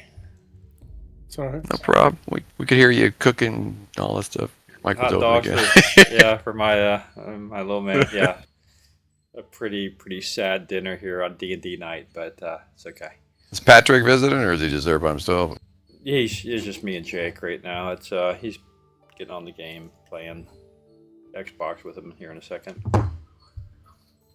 Oh, Aries, tell Andrew what you told us about that little freaking icon trick. Oh, so on your on a character sheet window in the very top left, there are these 3 squares. The rightmost one is like a little target symbol. If you click that, it'll bring you to whatever map has your token, and it'll focus you on your token. Okay. It's like a lifesaver. Dick could instantly go to his freaking character. Nice. All right. So which icon was that? That was the target find token one. Yep. Yeah, If you it's click the that, third it'll one. bring you to the token. Nice. Perfect. Nice. Yeah. Look. I think there's probably 40-50% of fantasy grounds we're not even using. It doesn't help because it doesn't tell you anything. Right. Yeah, and then every edition of every game has its own idiosyncrasies. It just compounds it. So yeah. Yeah. Well, it's a powerful thing. I mean, it's skittish, but I've got. Yeah, I think there's some things. All right.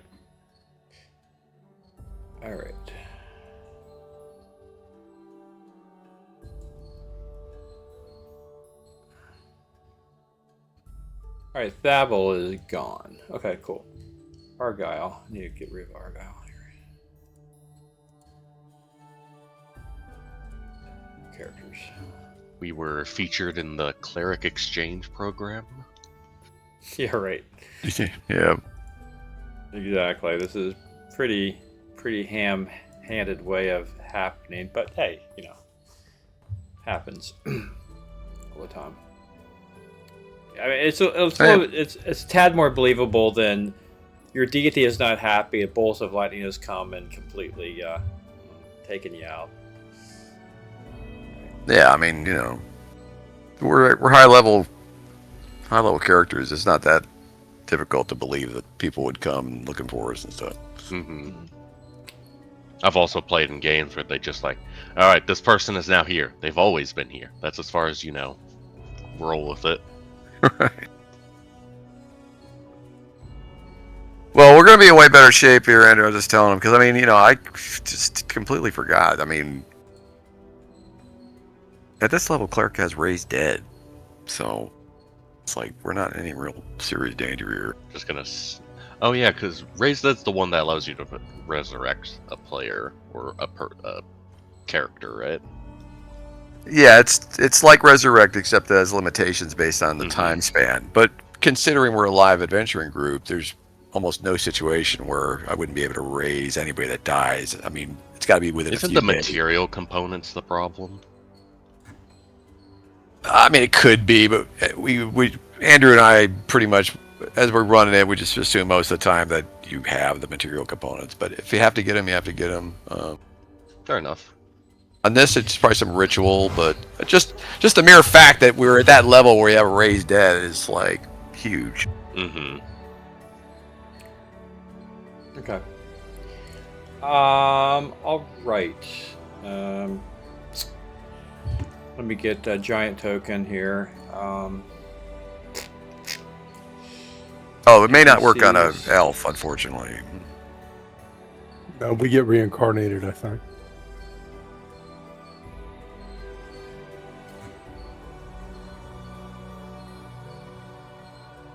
It's up to the DM, but yeah, technically.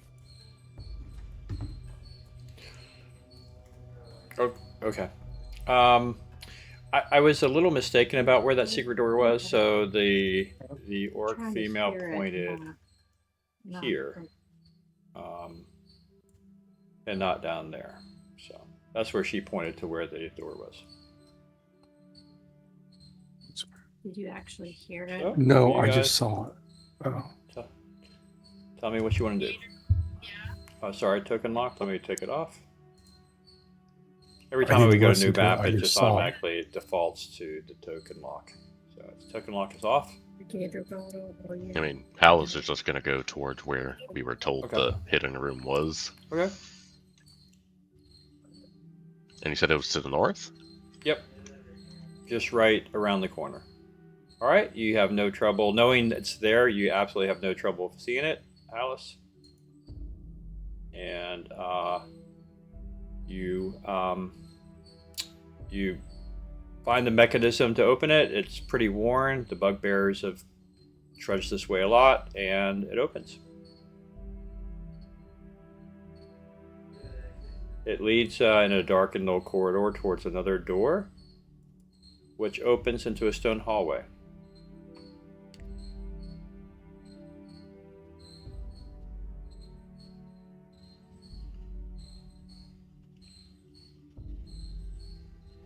Don't go up that way. I don't have it blocked off, so you guys are in here. Yep. We also got to check out that one altar down below. Yep. Yeah, it's someplace you haven't been. Okay, so it opens into a corridor. I take it everyone else is filing in. Mm-hmm.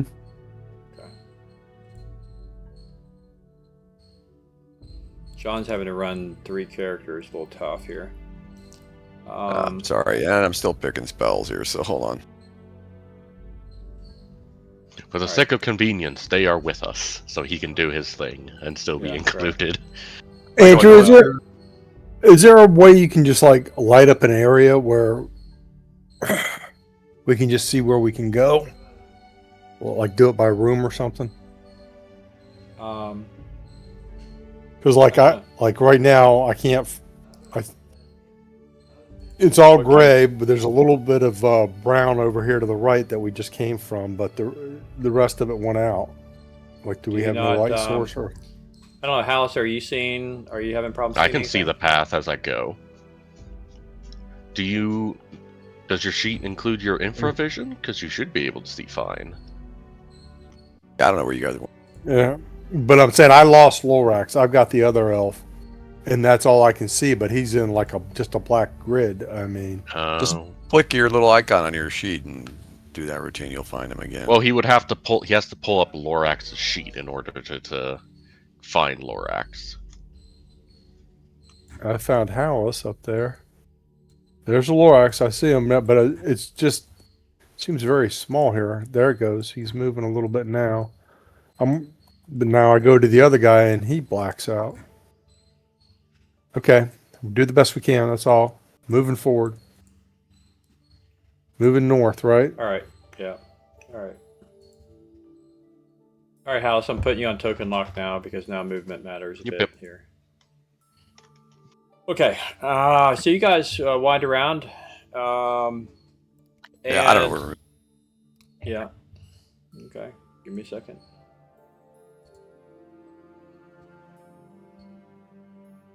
I tried to move you there. Don't move your token. I'll move you.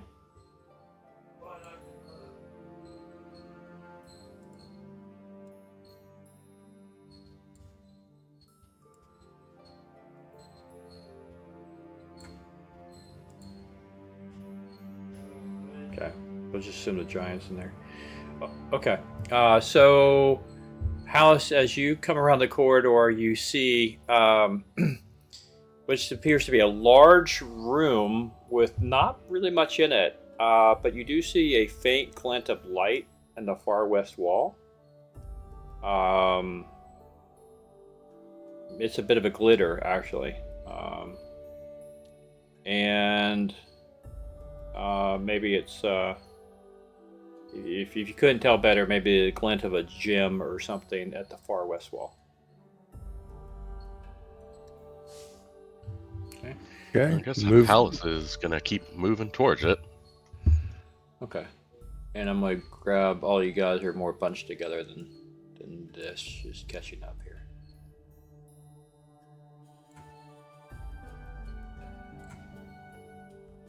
All right. You just okay. Trying to get everyone together here.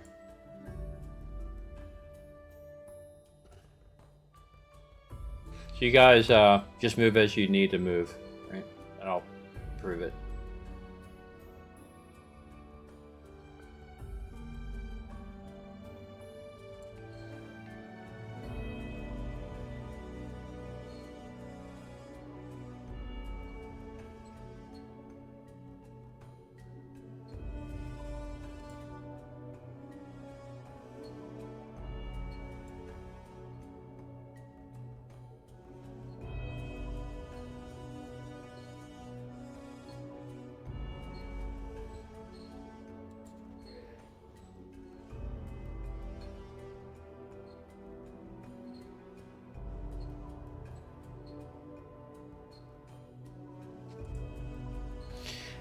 Okay, down to the south, you see an open. You actually see like an open. It looks like it spills into another room.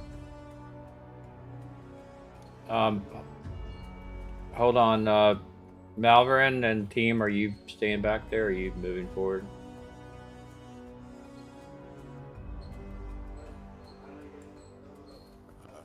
Hold on.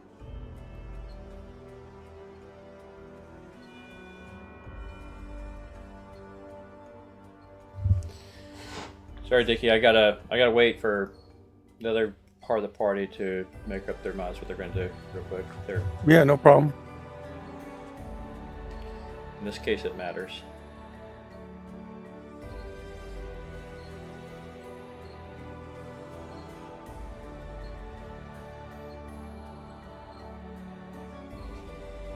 But we don't hear any noise or anything down here. It's all quiet, right?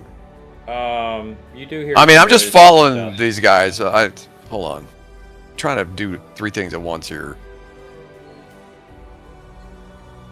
And then the damn map goes black on me when I pick a different character, so it's like... All right. Hold on, Well, now I I'll can move your other see two. them. Well, Are they east down the hallway? they're all. I'll move you to where they are. Everyone's right here. Yeah, I'm in the middle of the group, whatever the heck they do. I don't care what they do. This is a big room. What do we have any idea what this is? Okay. Is there any furniture or? No, there's no furniture, but you do hear sounds to the south. What to the south? Sounds, just sounds, Sounds. of scraping and some guttural kind of sounds. As you, as you're getting closer, Lorax, you think you see some bars actually on the south, to the south. Are they down or are they up in the air? They're down. There's a set of bars, metal bars that looks to the south, and you're hearing more sounds come from the south. Hey, John, have your 19th strict zombie come up here and bend these bars so we can go in and out and not get trapped behind them. So, in Lorax, or rather Hallis, the closer you're getting to the west wall, the more you're seeing this is, some glint of gems and things in the west wall. You mean in the actual wall? Over towards the wall, maybe it's a cubby hole. You can't really see this far, but...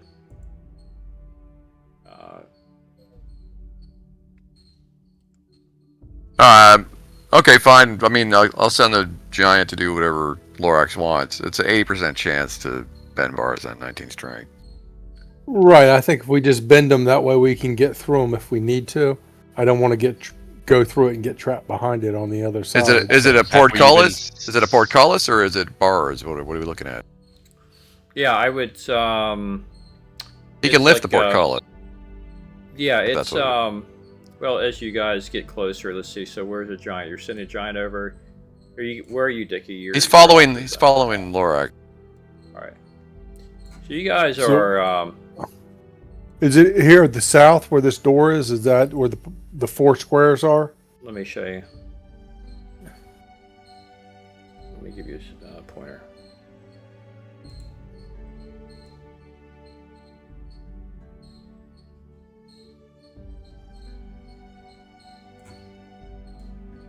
Right here, where the square is.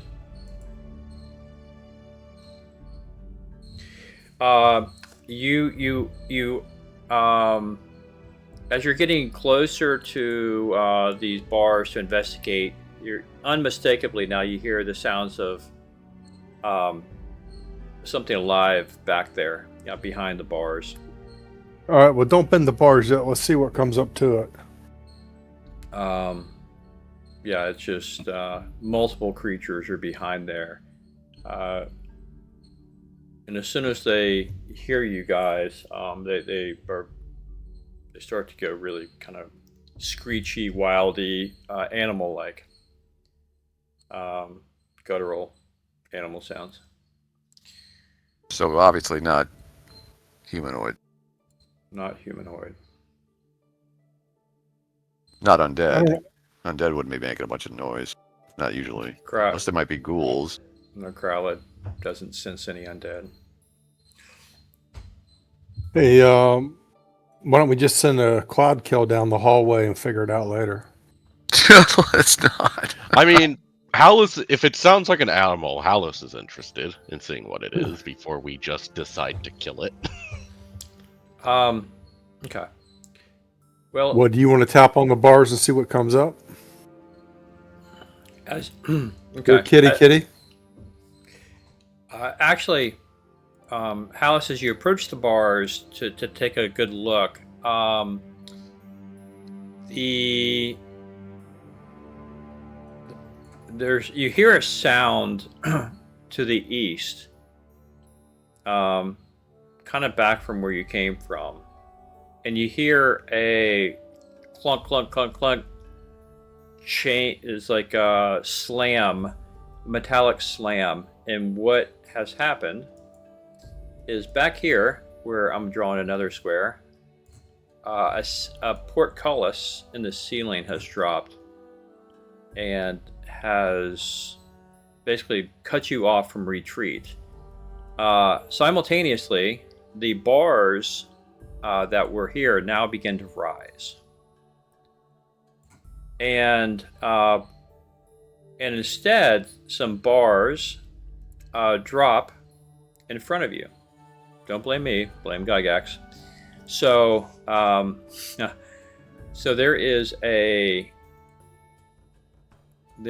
set of bars that you can't go past. Actually, if you take your character, you can't go further south.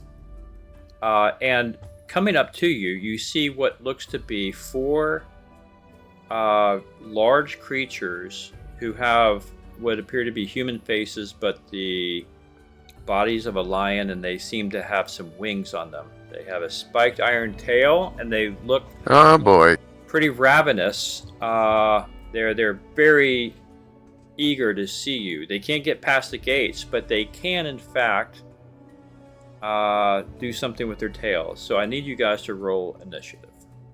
So who can see these? The 3 people up front. The zombie giant, Hallis, and Lorax is currently in view. They are behind a steel portcullis, or like an iron portcullis, but ones with the bars are not so tightly meshed as it was before. So there was one further south that was tightly meshed. Now there's one that's more open mesh. They can't slip through them, but they certainly can send missile fire your way, and you could send missile fire their way, if you so desire to choose. All right. We all roll an initiative here? Yeah, I gotta put them on the sheet real quick. Let me, here we go.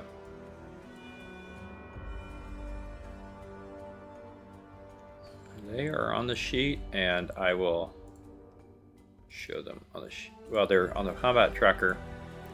Now they're on the sheet momentarily. There they are.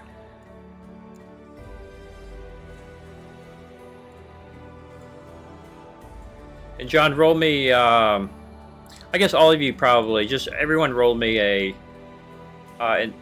intelligence check, maybe or lore check. I'm being 11th level. Everyone roll just an intelligence check. So go to main menu. Yeah. And intelligence. Yeah, I think it's if I'm making you roll intelligence. Okay. Hallis already succeeded. I'm not too worried about it. I mean, my necromancer obviously would know, but he can't see what these things are, so. Yeah, Hallis sees them and knows from his long-lived elven self and his adventuring. He knows that you're looking at 4 manticores that look fairly crazy. Actually, I mean, you don't know what manticores normally look like, but these look more aggressive than normal. That you would have expected, unreasonably aggressive. Let's say, and quite evil. And yeah, so now they are going to roll their initiatives. All right, let me roll initiatives here.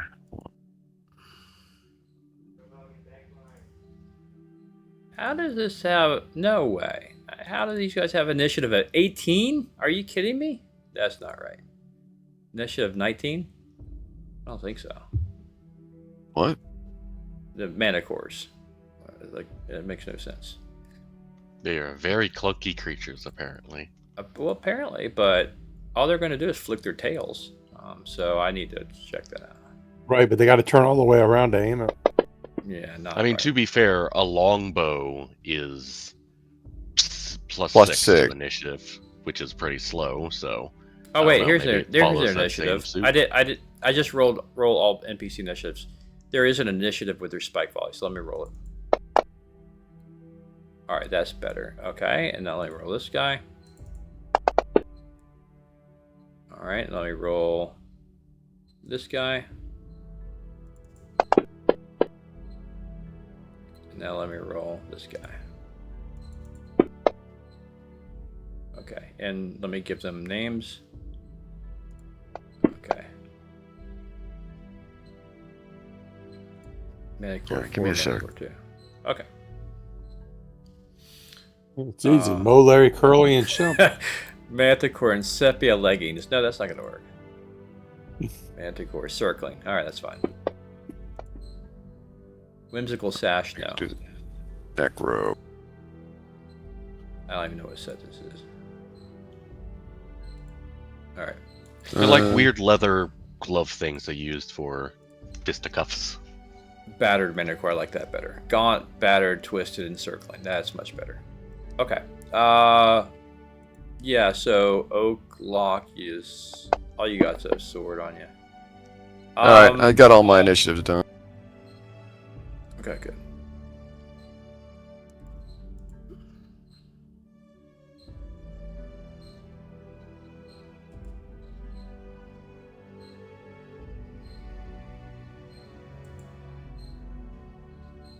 I mean, they're still behind this thing, right? They are. They can't. So can't we just back off to one side where they don't have a way to shoot at us? They don't have an angle. Depends on the hallway, I guess. It's a hallway. It's where there's 4 squares. It's got a yellow bar and 4 little squares there inside a bigger square, just south of me. Sorry, I hate to break this to you. The way this is written is a little funky. Reading it the third time, the way this is supposed to read is, okay. So let me re-describe this scene. As the east bars fall, the south bars rise. The manticores come forward. I need you guys to roll initiative as they are entering your space right here. Okay. Okay, so it's trying to trap us between the portcullises, and so. Yeah. All right. Then obviously. Right. Well, Gygax did not consider that there'd be a necromancer with a frickin' undead giant here, so it's all good. Right. I'll get that stupid thing open here in a minute. I feel like Hallis is in danger. Yeah. And And as these guys are entering your space, that is when you hear the north bars start to fall down. So now you guys in a cage match with 4 manticores, which should actually prove no problem whatsoever for this group. But let's go ahead and do it for fun anyhow. So that's what we're doing, guys. We're in a cage match with 4 manticores, and we're going to do it. We're going to do this thing. So that's where we're rolling initiative. So, O'Clock, you need to roll initiative, buddy. Okay, hold on a second. Let me try to get him up here. All right. So but see, now this guy doesn't have the initiative thing like my Lorax does. He does. It doesn't he's show got what it weapon on the combat tracker. I'll roll it for him. All right, he's done. All right, Lorax, you roll. Okay. Now, I was just going to hold on. Let me get to the actions. Since they're in melee range, right? With you, yeah, they're very much right up your grill. So your longsword probably is the way to go. There's a roll initiative of 7. Okay, good. All right, everyone else is gone? Yep. Okay, let's start this bad boy.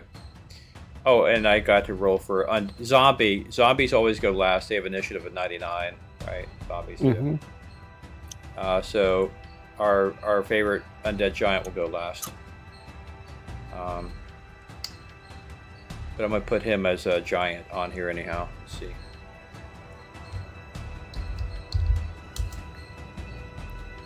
I assume he's got some club in hand of some sort, right? I mean, he's a zombie. You can do whatever you want with him. He's still going to hit for zombie damage. Whatever the hell a zombie would do with 19 strength. You could just take zombie-based damage and add frickin' the strength bonus. Because a zombie has, because zombie's got some stuff, right? Doesn't maybe I'm thinking 5e. He's got like the zombie slam and stuff like that. I know that is a thing in 5e where they have like specifically the zombie slam attack. Right. Okay. The Manicore is let's see, he's this one right up on Lorax. He is going to target Lorax, this little bitey morsel. They've not been fed for a couple of days, by the way, so they're pretty hungry. He is going to go for, let's see, going to go for a bite. Yum. Oh, he missed because Lorax is just. Why did I ever give you that cloak? He is going to try to claw you. And he does for a little bit of damage. And he's going to claw you again. And he hits you with that? Wow. Okay, that's Mr. Twisted Manicore. You see the Manicore loading up, scraping off on Lorax the Lucky. Just got sliced a little bit. Not very deep, but though. O'Clock, you're a little ways away. What do you want to do? Oh, you got some long sword. Yeah, he's just going to have to attack. But I'm saying I don't have. It says on my sheet it's different on the Lorax character than Oakley. It says surprise, initiative, delay, where it says weapons. So do you want me to just roll a 20-sider dice? Do you can you see the combat tracker? Do you see his? No, I don't see the combat tracker. Well, if you go to menus and click combat tracker, that should bring up. Okay. Right, but I'm saying I can't. Hold on. Menus, combat tracker. All right, let me pull it up. Lock. Highlight him. Do you see to the right? Longsword +1, INIT, attack M +2, damage. No, I just see. Hold on, let me get this back up. Combat tracker. I see O.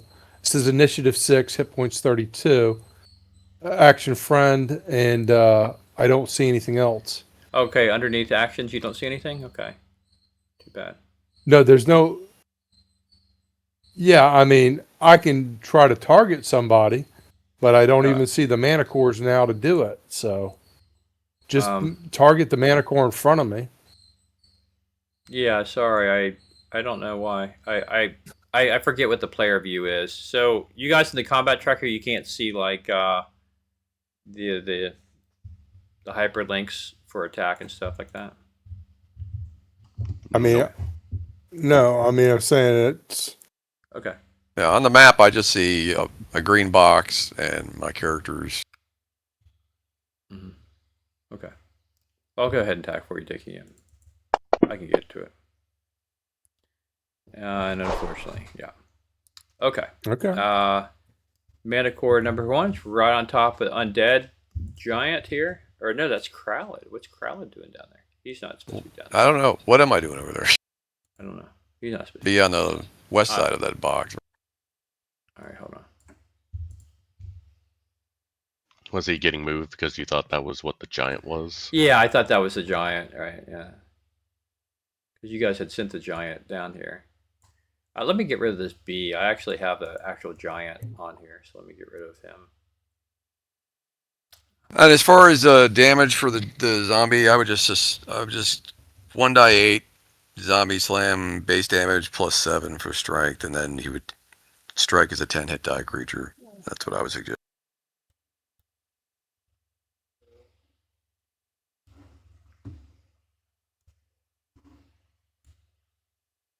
So basically, it'll be like 2 to 15 damage.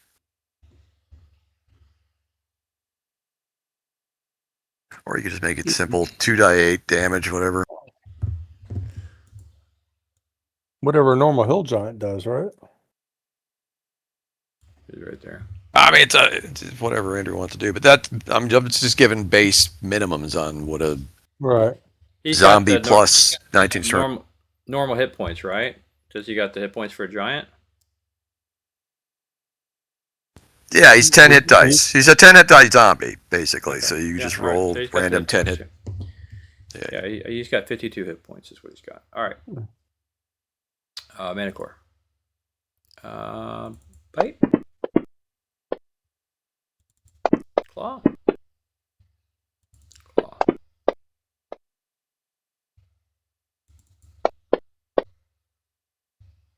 Okay. And then the guy next to him, he's right there with so Oakleaf came in, so better mana core goes. No problem. Oh, where'd my combat music?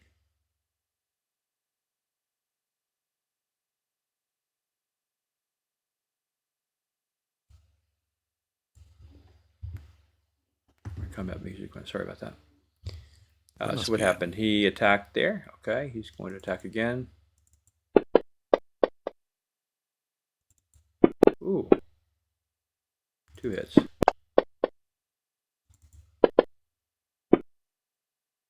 Okay. This guy, I take him off the tracker. And the Gauntlet core is right on top of Hallis. I don't know why what happened to my Syrinscape. Yeah, I don't hear it. Refresh.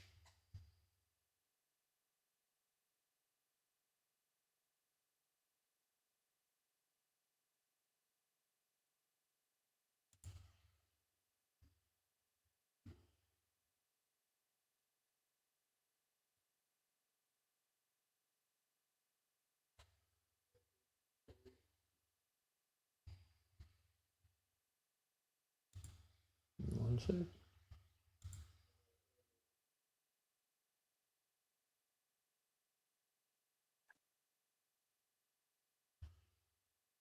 All right, we're just going with this. All right. Okay, so that was the Gaunt mana core is on top of. I think he's got you targeted, Hallis. I think so. Yes, like he it. does. In fact, yep.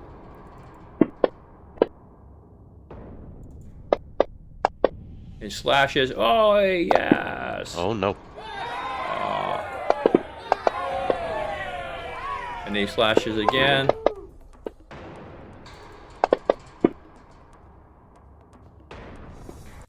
They're accurate, but not very deadly. Okay. All right, Hallis. That thing Like just cuts you. It gives you a paper cut. What do you want to do? So I do have a quick question. Yes. I rolled initiative for the longbow because I was under the assumption that they were on the other side of the bars. And Yep, it was that was my bad. Fight. Yep, no penalty to you. You longsword, you're fine. Go with it. Okay.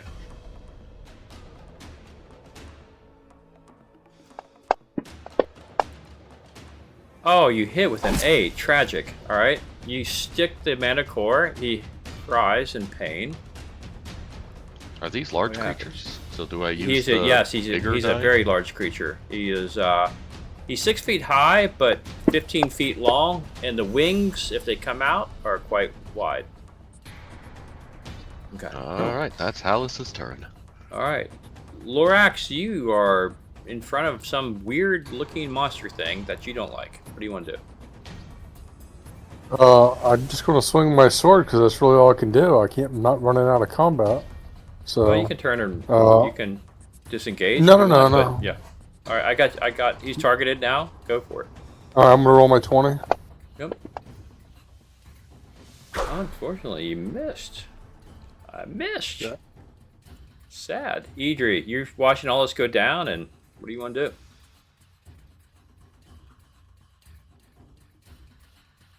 Good question. What was I gonna do? Oh, protection from the evil. But I can't see anything here. So first thing she's gonna do is figure out why I can't see. So I guess I gotta move up or something. Must be pitch black where they're at.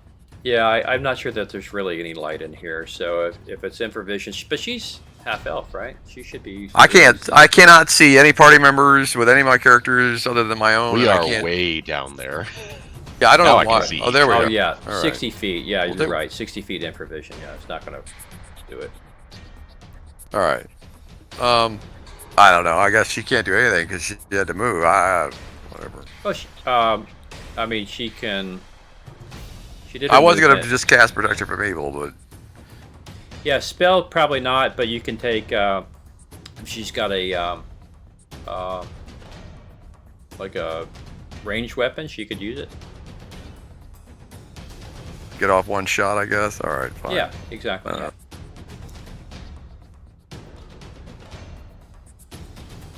What's up?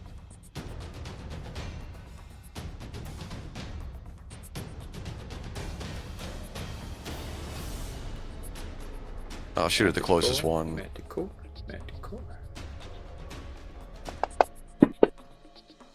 Oh, jeez. Oh, that was almost a 19. Frickin' That these was a dice. 19. It was a 19. I don't know what's going on. All right, Malvern.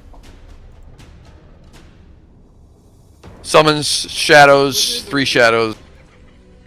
Put them 1 on each manticore. Please. Oh. Yay! More tokens. Yay! More tokens. Hey, it's my job to tokens. complicate your life. I'm running 3 characters. Why don't you get like monster summoning like 21 and get like 21 first level things out here? That'd be lovely. Hey, yeah. Hey, blame Gygax. Gotta even the odds here. Shadow.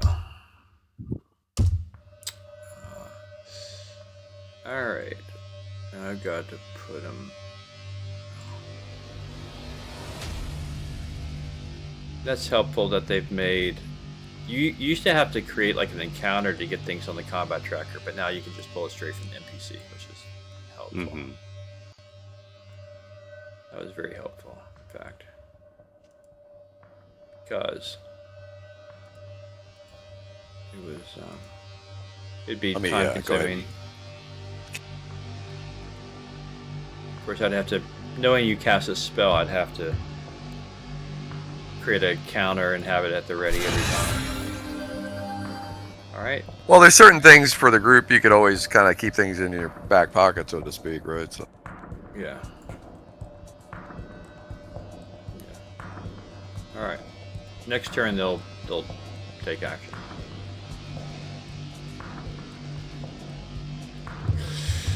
Okay, that was your turn, Kralid.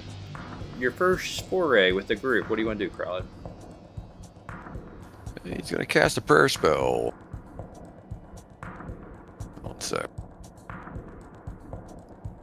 I give us a plus to hit. Yeah, it'll instantly. Hold on.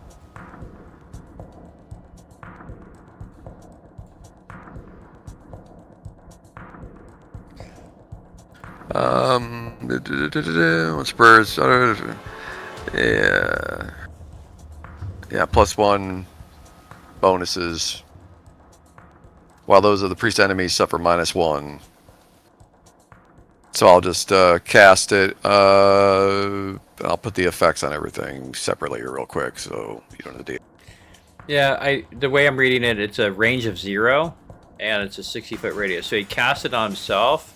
So what I'd do is cast it on yourself, 60-foot radius, and then next turn you can move into the fray, and it will affect everyone there.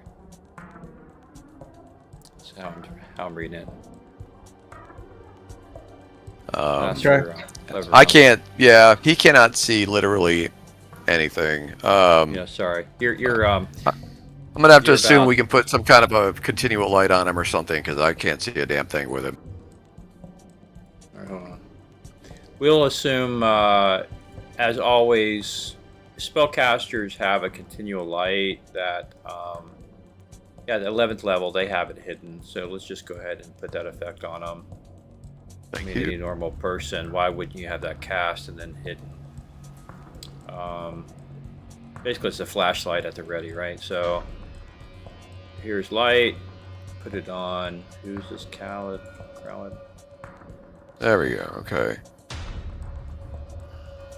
All right. Fine. Well, I mean, I guess he casts it, and then I'll. Yeah, it's kind of move. cool. Yeah, but then as he moves in, yeah, but the problem is though, I don't know how they handle how the engine handles it. Is it going to handle a circle? Can you apply a 60-foot radius circle on him and have the spell effects automatically handled, or how did it work? We don't know. Well, I can. That's one I'll have to. I can program it, right? So an aura. So let me give you a 60-foot radius. So let me create an aura. I'm kind of like, hold on. I don't remember this being a freaking. Of course, the problem is 2nd edition has changed a lot of stuff from what I was used to, and not for the better. So this is probably what's going on. There's more crap here that I'm not used to. I don't think it used to be a freaking 60-foot radius spell. I think it used to be an area effect that he could cast at range, but whatever. I would never have taken it if it was like this. Now I know. I'm learning as we go here. So there's your 60-foot radius. That's pretty big radius. Typed it in 60 green. Yeah, that's way too big. Not 60. Hold on. Oh, I guess it is right. I just don't see a grid. I do see the grid. It's kind of the problem is the stupid floor shows up and there's no grid, and then around it is a grid, and so it's so freaking confusing. When the floor pattern is a grid, but it doesn't line up with the actual grid, it's so mindfucky. Yeah, it's definitely messing with. No, it's 60. Yeah, so just draw an arrow, right? So it's kind of. Oh well, in that case, then he's going to definitely hit somebody. Friend or foe has got to be within, but I can't. Like I say, I cannot see them. Yeah. So you can hear the battle, though. You know which way to cast. Can you make it so I can see them temporarily for this casting of the spell, so I can apply stupid effect? Sure. Give me like ultra vision for a second or something. I don't know. Turn the lights on, Andrew. I'm trying. Give me a second.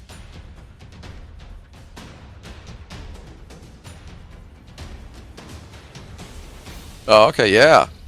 All right, he can get quite a few things here. Hold on. Maybe back.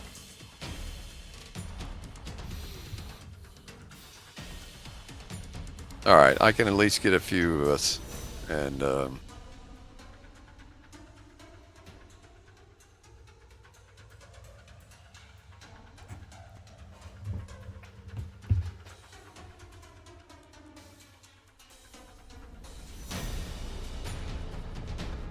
there's no limit to, it's just whatever is within range.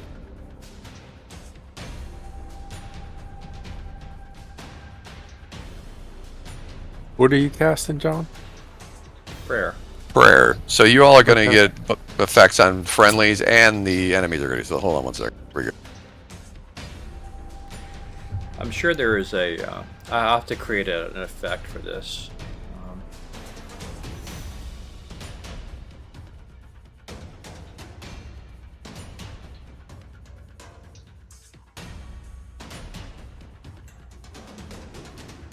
Yeah, it'll make it easy. Like in the future, we can. Hopefully, the effect can be applied from the aura, right?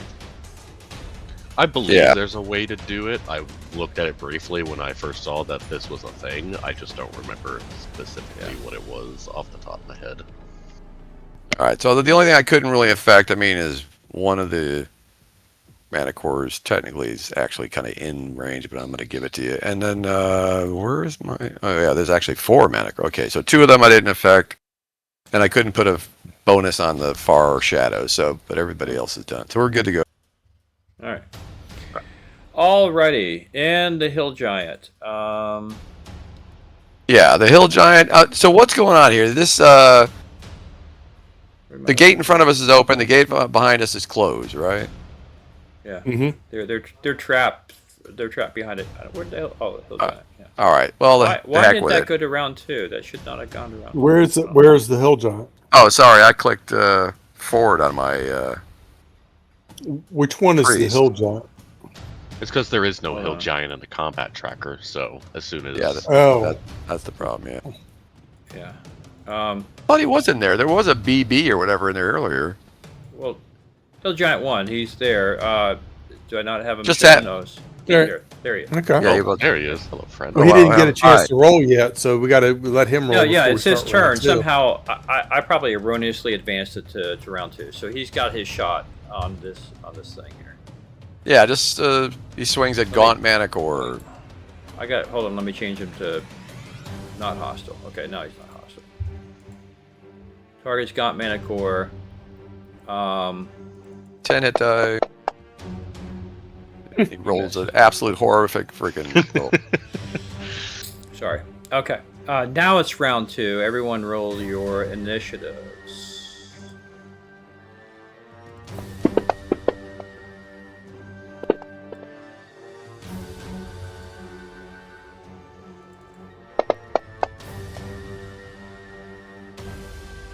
Now I'm going to roll a 10-sider for Oaklock right now, Andrew, because I don't have that thing on him. So he rolled a 3.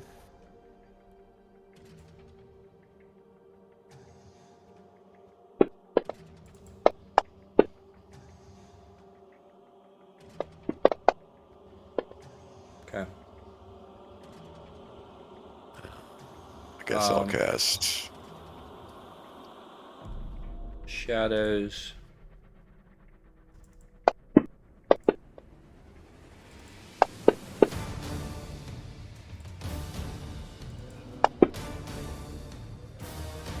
Are done. I'll do the giant one. Oh, he goes last, right? Sorry. Where the hell am I supposed to do? One more. All right, I'm done. Okay. All right, Shadow, whatever, rotting, fractured, something. Is his turn. Who do you want him to attack? I guess the Minotaur. Whatever's right in front of him? close. Yeah, that's fine. All right, so he is going to reach out and try to touch somebody here with his drain strength. Again, this is... He can cast this, but I need to know what it is to hit. So, his Thaco is what? Stats is 17. I think they're... The Manicore's got an armor class of 4.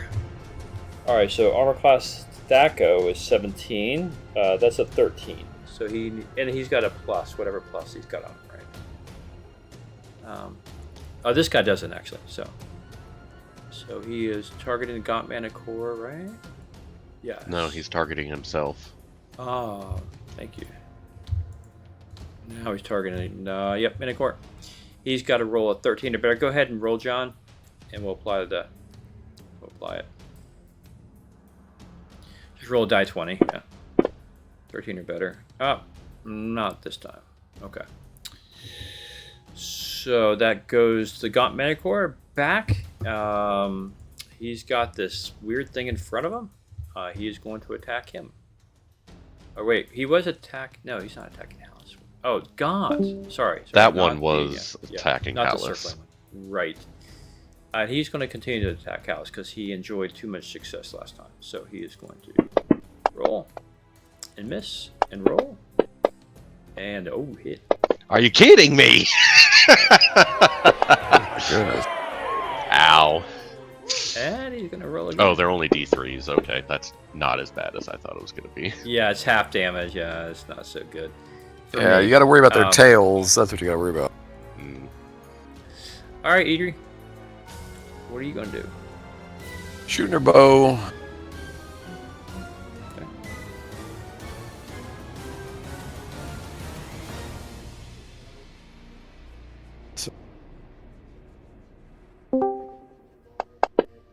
Hello, I think I'm back. Miss. You didn't miss anything other than Hal's getting critted again. Again.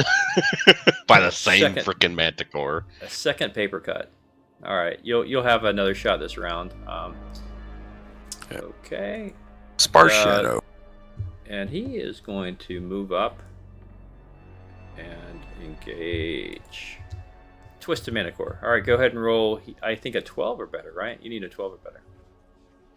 I think it was a Because 13 he's or got a better. plus I think. one on him. You got a plus does one he? on him. Yeah, for the prayer, that's right? Yep. Okay. Okay, these dice are great.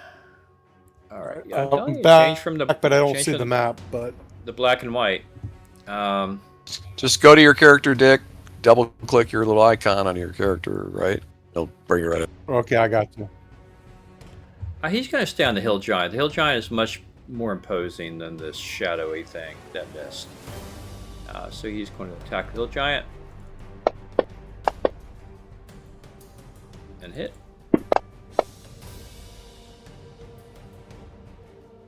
What was that? Another, you swang again. No, I hit damage. I bit the Hill Giant, I hit, and I am going to... I'll just drop it on him. Yeah, it's easy. Can't because it's at the bottom of the tracker. Okay, well it applied anyhow. Now he's going to claw him. And now he's going to claw him. And he's going to do that damage.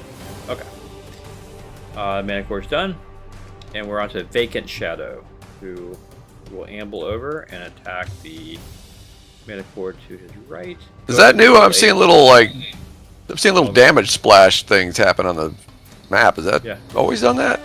I don't. I'm not even looking at the map. I'm just on the combat tracker. No, it looks I think new. probably. Yeah, I've never seen that before. That's pretty cool. Okay, go for it. 12 or better.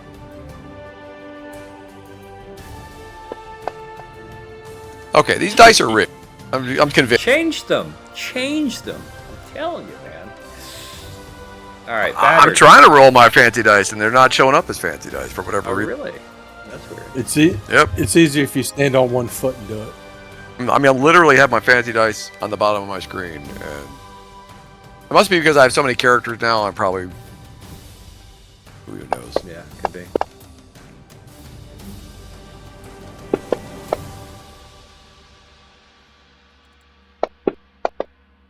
Poor O'Clock. Okay. Good grief. All right. Manicore's not playing, man. They ain't playing. Lorax. They hungry. They are. Manticores are actually kind of dangerous. That's why I was. Okay, he missed. Pummels never do any good for us, but he'd better fumble sharp.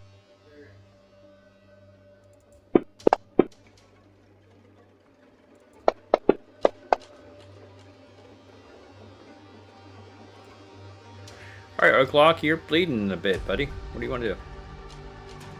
Okay, I mean, I'm just have to attack him. I'm going to roll a 20-sided dice. What do I need to hit? You need a 12 or better. Or no, 11 or better, because you've been prayed for. These dice! What's going on? The dice are working fine for me. Alright, House. And this is double attack round? It is. It is. Yeah. You got it. Use it. That's true. Yeah. Finally. Large creature. Yep. Yep, thank you. nice. Oh. And he second felt attack. that. Oh, it still hits. Oh, with Nice. a 3 Dowel being returns in the form of Alice. What's going on here? Well, it's actually it was +4, so 7. Mhm. Yeah. There's the damage that Hallis is used to. Yes, returning to form. Thank you, Hallis. I appreciate it. Lorax. He can hit anything he attacks. He just does very little damage. All right. There's no possibility of doing a backstab on any of these things, so I got to stand and fight. You can I guess. backstab the shadow if you want, but that's about it. No, I'm going to go. See here. Get my 17. That's a hit. All right. Mm-hmm. 3. Okay. 6. All right. The Empire Strikes Back. All right, Malvern, what do you want to do? Is he a great wizard or is He just summons a spectral hand. That's Oh, his boy. round. The old hand. Moves forward. The hand. All right. Not if you're no, not if you're casting a spell. So we'll keep it there What? for now. Yeah. I mean, it only takes like a frickin'. It's What's the cast Okay. time on it? Well, what's the cast time on it? 2. Frickin' Okay, that's 2. fine. I've kind of house ruled that, so that's fine. And then Hill Giant. So go ahead and roll for your Hill Giant. No, Crowled. Sorry, my bad. Crowled. Growlithe, yeah. Growlithe just slinging a stone at the first Manicore Oh, here. good. Please roll a 1 or a 2. Yeah, go for it. Yeah, don't tell us these things. Just let it happen. If I kill somebody, I kill somebody. All right, no problem. If I can find him, where is his sheet all of a sudden? Good gosh. Oh, where's Crowd? Here we go. Oh, I didn't even have time to put proficiencies on, so let me give it like a +3 to make up for the -3 here real quick.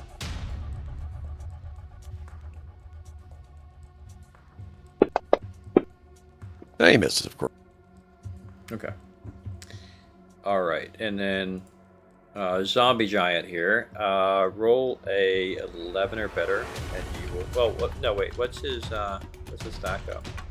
His stack is 12, so he only needs. He's a freaking 10 die, 7. yeah. He only needs a 7 or better because you +1 them. Or yeah. Hey, finally! And I'll. Yeah, he So should 1 do die some 8 plus damage. 7.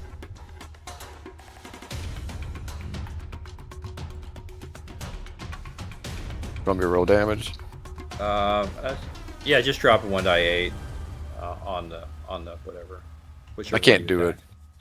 Okay, which one did you attack? The Gaunt. The Gaunt Manicore, yeah. So yeah, just do 1 die 8 plus 7. Hold on. 7 and 7, 14. That's 14. Yeah, that's fine. 10. Oh, no, wait. he might be out. Okay. Who's the Okay. Gaunt? He's he's We got another arrow. Yep. Idri does anyway. And yep. Idri's got another arrow. Right. Go for it. Okay, yeah. Miss. Okay. All right, everyone. Roll. This is round 3. Let's advance to round 3, and we re-roll initiatives. All right. Now, Oakleaf, I'm just going to roll a 10-sider for him. And he rolled a 9, so put him wherever he needs to be in the pack. Okay. Hopefully 9 more. plus. Yeah, that's right.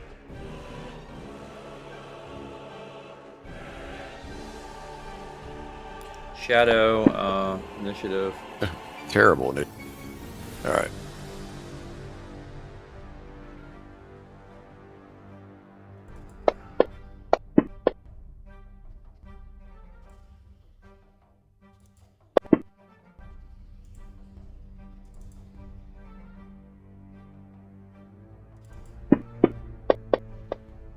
And little giant. Okay. All right, Mr. Vacant Shadow, you're up first, buddy. I guess John, roll 11 or better. Hey! 15. All right, so now we've got to. There's no save, right, on this? I don't believe. No save, I don't believe. It's just drains their strength or something. Yeah. Oh, I don't know what that's going to do. Half damage, I would think, when they hit. Oh, you rolled. I'll go ahead and I see. Okay, I remember the deal. Okay. It's damage plus the drain strength, so whatever the hell the damage is.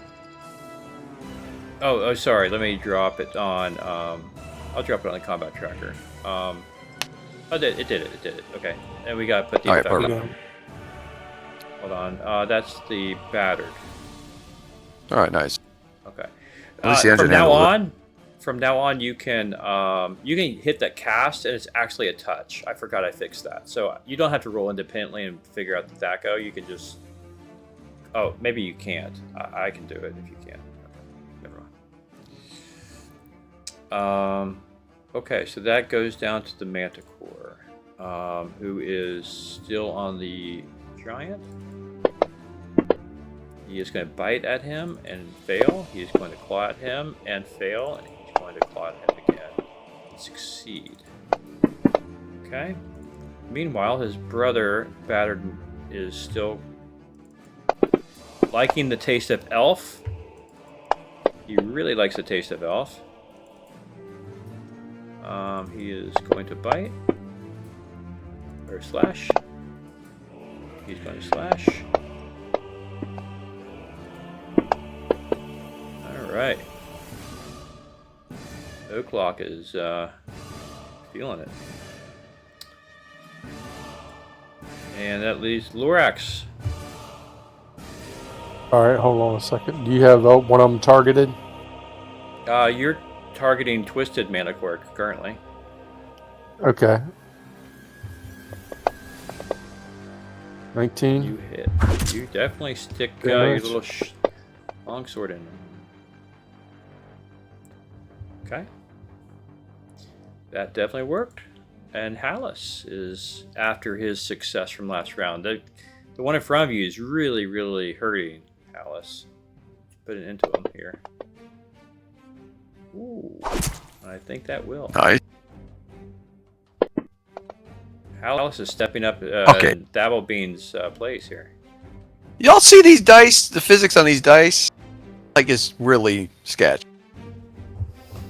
John, it's a computer. Just. Yeah, but you gotta admit, even the animation is like, here's a 12. Oh no, it's a 5. I mean, it's like, what do you do? What's it doing there?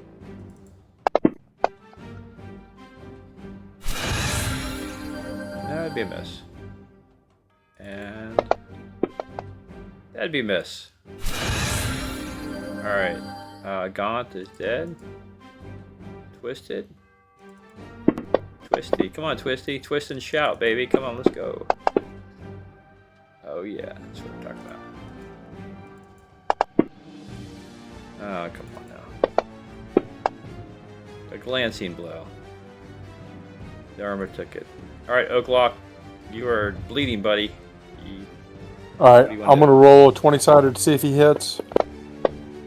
13, that's a hit, right? Yeah, that'd be a hit. Long sword. What is that, 6? Which one is this? Battered? I guess so. Battered, okay. yeah. Yeah, alright, fine. Alright, Malvern, what do you want to do? You got your spectral hand up. Now what? More like you. Look at these battered. Yeah, I'm gonna try to hit. Wait, is Twisted full health? He's wounded also. I'll just go ahead and attack Twisted Manicore. See if your changes here work. Let's...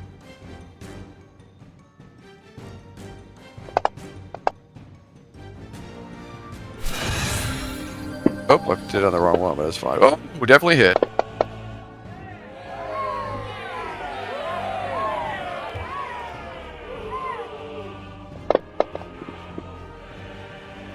All right, he Critical hit from explodes. He explodes in a puff of fur. I don't know what to tell you. Nice. Whatever happened, that guy is down for the count. I think I don't he's know what that's jammed all his about. finger somewhere, like an eyeball or something. All right, Bard. I'm not gonna be able to match that destructive round, but go for it.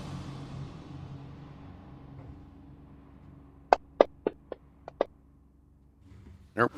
All right. Yeah, the cleric.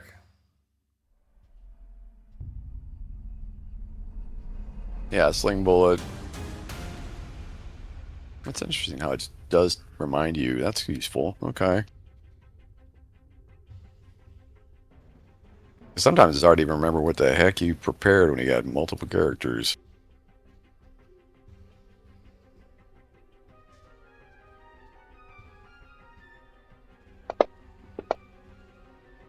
Actually hit.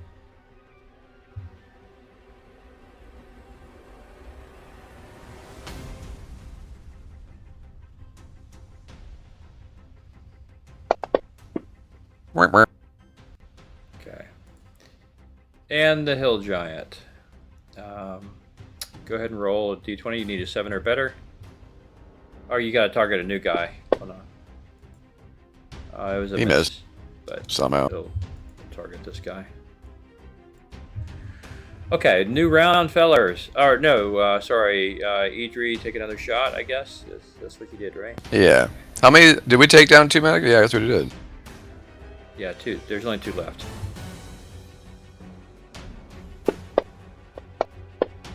Nope. That'd be no. Okay, so double attack round. Everyone roll your initiatives. Again, I'm rolling a 10-sider for Oak Lock. He threw a 2. That's fine. Dice are flying everywhere. Where's the hill giant? He's got to be last. Okay, you guys are... Shadow number 1 is up. So I'll cast. He is targeting me.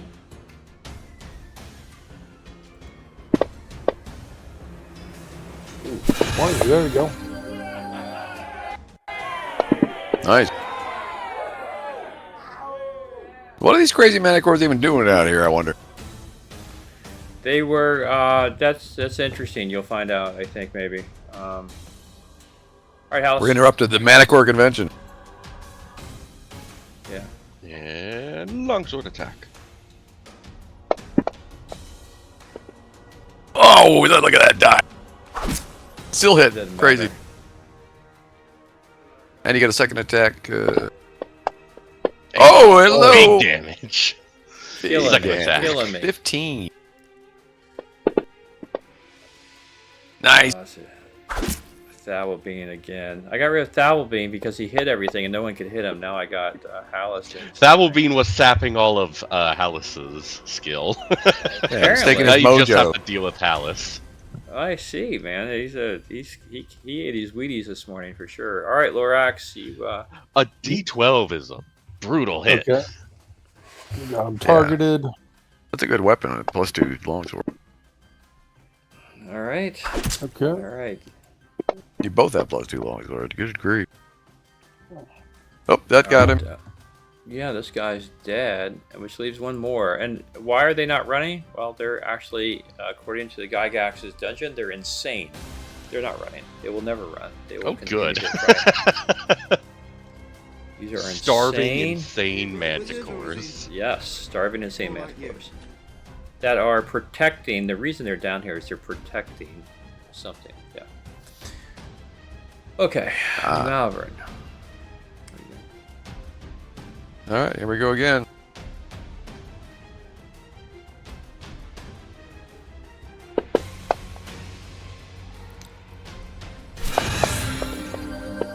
And I missed.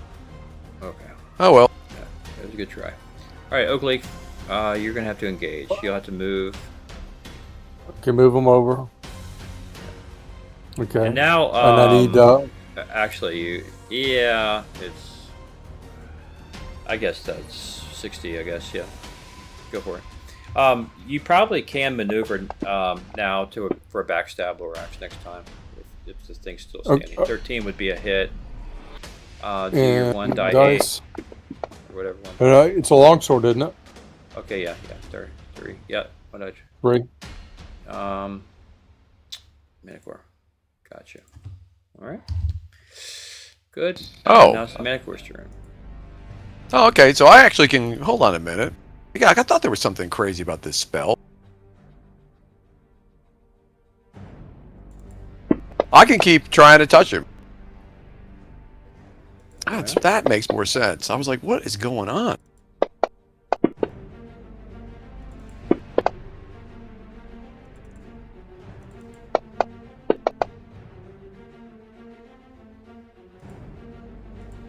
Oh yeah, by the way, we never gave me how much damage did I do to that stupid other Manticore with that first critical? Do you remember? It was crazy. 42. Oh yeah, add 42 hit points to temporary hit points to Malvern. That's the most mage hit points you'll ever see. Okay. Anyway, so yeah, so I've been making a mistake with that spell. So I can continue to cast it for up to a turn until it finally hits something, and then it expends itself. So that makes way more sense. I was like, yeah, why does this spell suck so bad? It's a freaking level 3 spell. I can't just be like, oops, I missed. I'm a mage. Of course, I'm gonna miss. Oh, Crowlett. All right. Yeah, he's gonna do his stone again.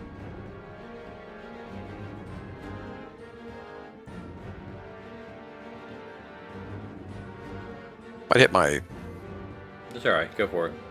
Zombie won't care. Rip. Hits. You hit the zombie.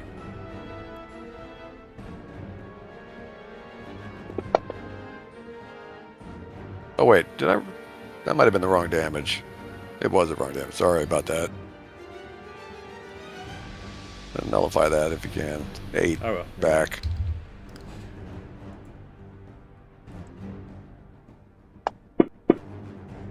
There goes. Yeah, it's a big difference. All right. Vacant Shadow. Where's Vacant Shadow? I haven't seen Vacant Shadow. Oh, he's over there. I don't even know what their movement rate is, but they start getting crowded over here. They move at the speed of light, don't they? Nah. The speed of no light. Yeah. We'll just say that's his turn. That's a lot of movement there. That's fine. Sparse, he can get there a little bit easier. We'll give him a shot. Well, I mean, couldn't he have gone the other direction, or is there something No, there? there's a wall there. There's a wall. All right, I got you. But he's gonna go ahead and do his thing.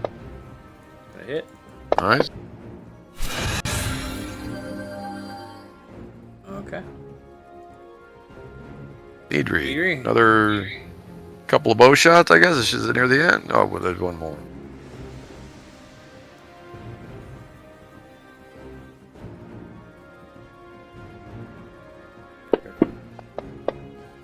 Actually hit.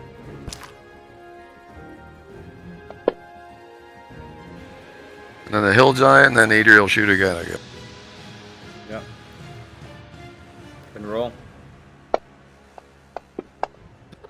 That would be a miss. Again, a 3! We're defying all the odds as usual. All right. Go ahead and one more bow shot.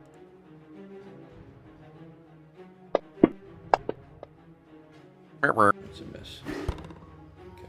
Oh, it's out of arrows on her. And we are, I think, in the last round here. So you guys go ahead and do your thing.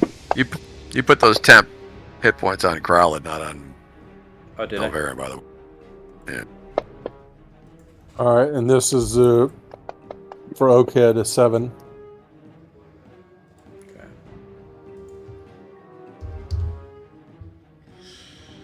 Okay. Shadow. Oh, we got an initiative. Hold on.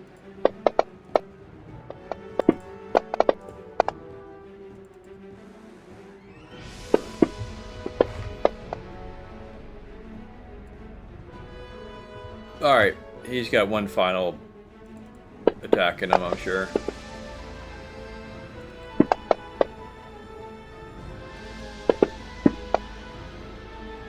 Man, he got a 1. All right. It was good knowing you, Manny. Crazy right, manic pile on. Go and roll. Okay, I'm gonna roll for Oakhead a 20. Yeah.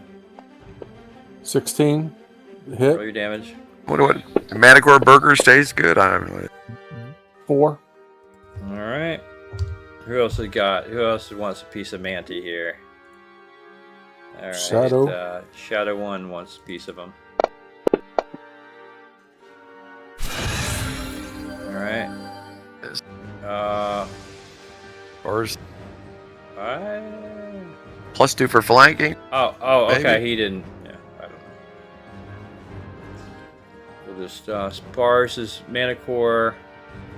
Yeah, I'd give you +2. Yeah, but I don't even know how to add it to the cast. So I'll do +2 then cast. Nope, hit.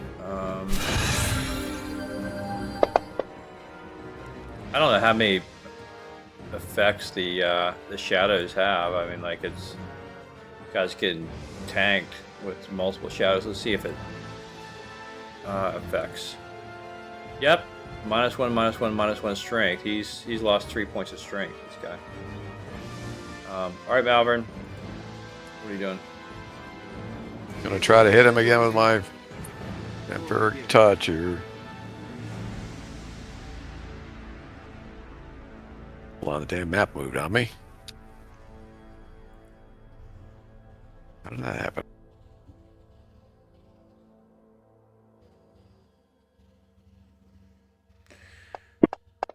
Oh, you hit. Okay. Should be the end of him, hopefully.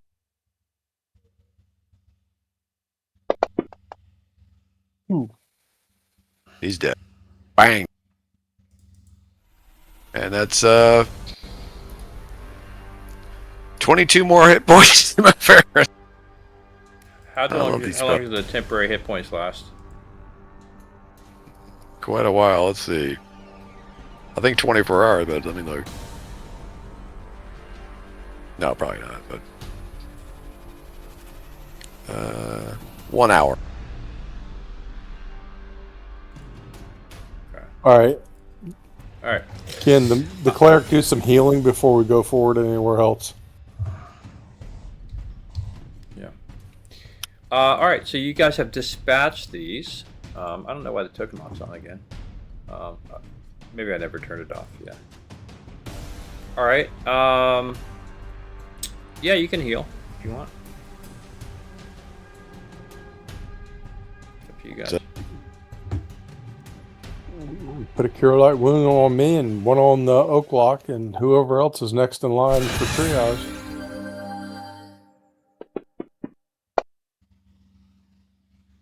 There you go. Alice.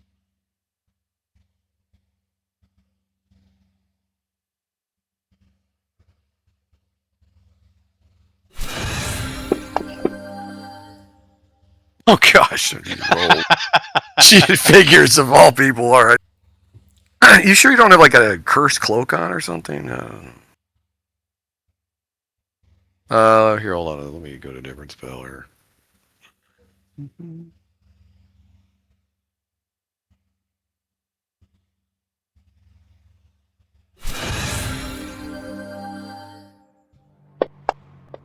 There.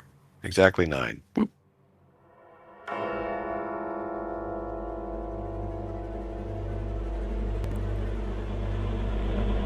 Anybody else? So, Oakleaf. Yeah, he needs to get a cure that wound spell.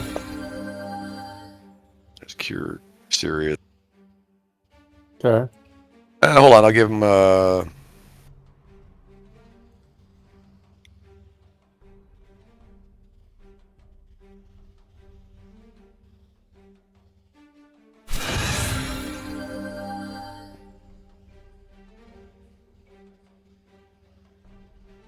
aid spell. And I'll put another one out there. Why not? I got 2 of While them. you are while you're addressing healing this, you hear a sound clankety clank clank clank, and both portcullises are raised up again. Nice. Okay, that's it for the spells for now. Okay. What do you mean raised back up? Is Is it back the way it was when we... Yeah, they're no longer. Well, it's not exactly the way it was. Now you have open access to the Manticore lair below, and you're not barred from exiting to the northeast. Okay, but I'm saying, is there some way to disable these things so we can go in and out, no problem? We don't have to worry about them closing again on us. You have no idea. I know the I answer. don't think I just this- can't tell you the answer. For some reason, the aid spell did not automatically add hit points 1 die 8 for some reason, even though I dropped the effects on them. Weird. I don't know. I put the effects on, but it did not put the temporary hit points. Do you want me to roll? Here, hold on. Here's the Who'd you put 8 on? Oaklock. Put 4 on him.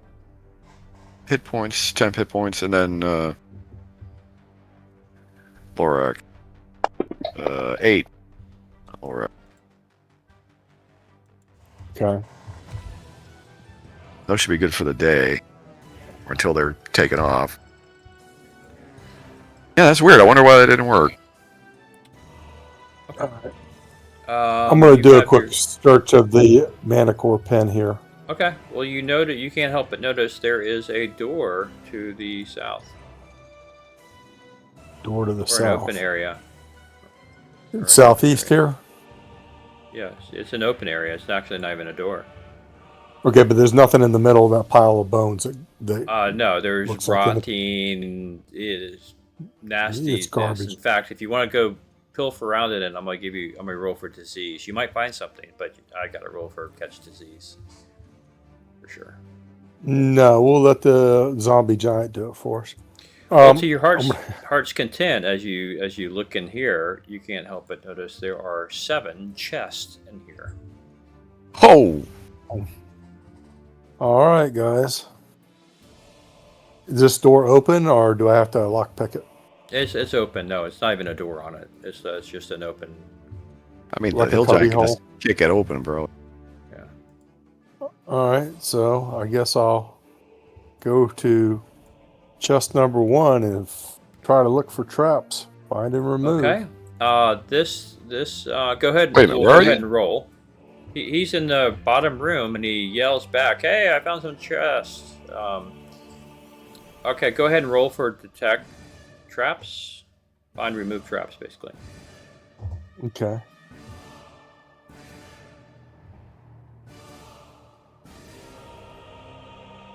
I mean, I could have the hill giant open the stupid chests. Well, Go no, ahead. I mean, he'll break the chest open. That's not going to help, right? No, you can just open the chest, Dick. Are they locked? We don't know. You're checking them for traps. We don't Traps. even know. Is it locked? Well, you check for traps first, right? Check Yeah, for roll I your did. detect. I didn't I see did. the roll. I didn't see the roll Yeah, I on didn't the see the combat roll. tracker. Okay. Or maybe what I'll do this way, you're not going to see. I will do your skill check through. That's the better way. I'll do your skill The check tower? through the dice tower. That way, you That's won't know fine. if it's a fail or pass, right? But No. you don't see Detect. traps on this one, so you want to open it. It's not locked, best you can tell. Yeah, I'll go ahead and open it cautiously. Okay. All right. Inside, you see a lot of copper pieces. A lot. Is there anything underneath the copper pieces? It will take you a while to move out the copper pieces to find out. Okay, I'm gonna go over to number 2 then. Okay. And Who would go store ahead and copper? Huh? Who would store a chest full of copper pieces? Guy. Right. Yeah, guy. Well. Let me find my dice are. There it is. Okay, so let me get your character, Lorax, lucky. We are in skills, and we are going to find remove traps. Gotcha. There is also a dice tower that we can roll into that, and we won't see the results, but you will. Oh, really? Okay. All right. That's kind of cool. Or I don't care. You can roll for me, Andrew. You do not find traps on this one. Is it locked? It is not. Go ahead and open it. Okay, give me a sec. All right. Bang! Right as you're opening it, yes, unfortunately, as you open it, there's a blade trap which you did not see. Comes and slices at your fingers. Roll me a die 20. My lord. If it's a 20, I don't ever you generate lost some fingers. Okay, you did not lose fingers. On a 20, you will have lost fingers. So now I've got to roll for damage. You're just taking 12 damage, dude, on that. Good thing I gave you 8 extra. So let me give you... you yell in Take pain. 4 damage. So he's got 5 total damage now. Alright, give me a sec. Lorax. Key. Combat tracker.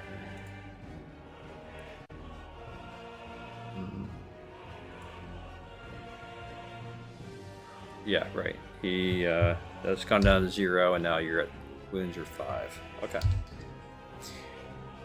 Okay, but nonetheless, as you're bleeding from your fingers, you see a lot of silver pieces. More silver pieces than you've ever seen in your life. Surprisingly organized. Do you want me to keep opening these, John, or do you want to send your zombie in now? We can have the zombie just try to open them. All right, I'm gonna back up here. Send zombie up to chest number 3. Okay. Open the chest, Mr. Zombie. All right. He pretty much. He opens it, Amazingly. and there is a P-shaped ball of fire that comes out towards the part. I'm kidding. He opens it, and nothing happens. Okay. What does Lorax see with his elven eye? Okay. Are you moving? Okay, so now Lorax. So is Lorax going to move be back with the up, look at giant it. when he opens? Well, he's No, I'm Just in gonna go case- back in the behind corner the and giant. He's not an idiot, Andrew. Just assume he's looking to see what's in the chest. No, I I'm gonna walk. I just want to make sure. I just want to make sure. You want to that- make sure that I- you didn't I fall into will the back- quicksand that's right in front of the chest. I will back up every time and wait for him to open and make Okay. sure there's no explosion. He climbs then I up and will- sits on the zombie's shoulder. Hey, it's just the granularity I need, man. If there's an area of effect spell I need to know, Granularity. right? So I know. you guys, Fine, yeah. put him on the won't- giant's shoulder. I won't- Perch there like a parrot. He's a Okay, zombie. so- We're not doing this in a hurry. Okay, so you see a different colored metal, which you know to be electrum. You see a lot of electrum in there, and sitting on top of it is a potion. Is a vial of liquid, I should say. All right, that's not suspicious or anything. I would not touch that, whatever the hell that is. Okay, you leave the well, you have. We're not touching before any you- of this stuff for now. We're just looking at Okay, it. We're looking that's for fine. now. Nobody's touching All anything. right, you move to the fourth chest. This Yeah. is very suspicious the way this is all designed.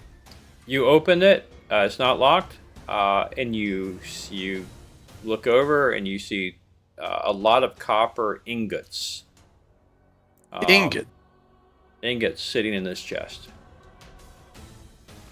That's okay. All right. You go to the fifth chest. Yeah, the zombie. Go. Okay, fifth chest. You open Yoink. it. It's empty. There's nothing inside. Okay. All right. How You many go is to that? 6. You get 6 chests.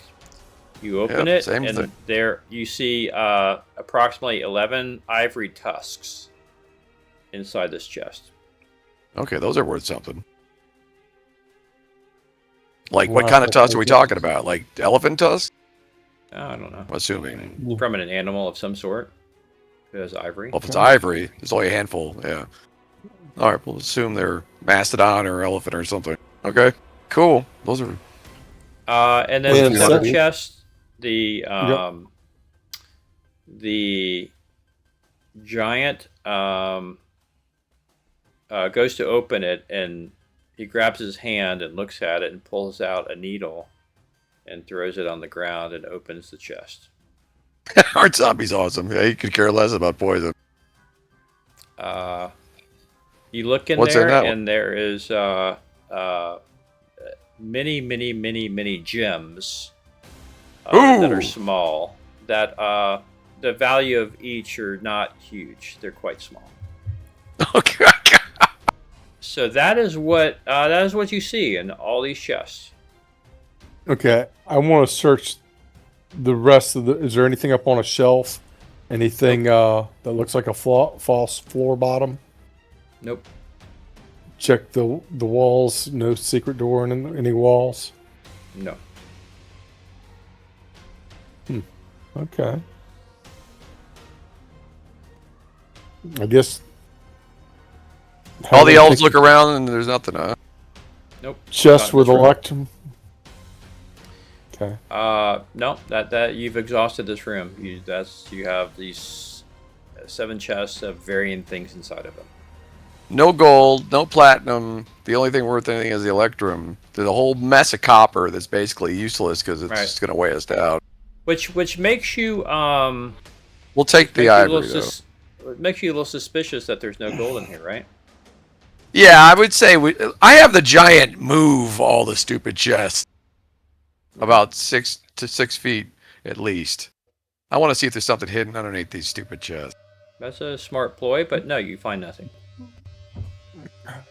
All right, he's gonna just dump out the chest's contents onto the ground and see if there's anything inside the stupid thing, one at a time. Why don't you have him hand the potion first? Because maybe it's actually just a potion. Yeah, that's a good idea. So he can Yeah. he picks up the potion, Andrew. What happens? Anything when he grabs it? No. No, there's nothing happens when he grabs the potion. Okay. Well, then Pocket he gently, that and identify it later, John. yeah, he just gently sets it down on the ground in front of Melver, and then walks back and just gonna start dumping the contents onto the ground of the copper pieces. We'll leave the electrum for now inside the chest, but the copper, I want to see if there's anything like Dick was wanting to search it. So we'll just dump that He can't stuff. lift the chest. It's too heavy. He can't push the chest over. No, he cannot. It weighs over. Well, how big are these 1,000 chests? pounds. The amount of copper in there, it weighs over 1,000 pounds. 1,000 pounds of copper? Damn, that's a lot of copper. These got to No, be hold on, huge hold on. chests. No, hold on. ChatGPT screwed me on this one. Hold on. There's no way. It's like half a ton.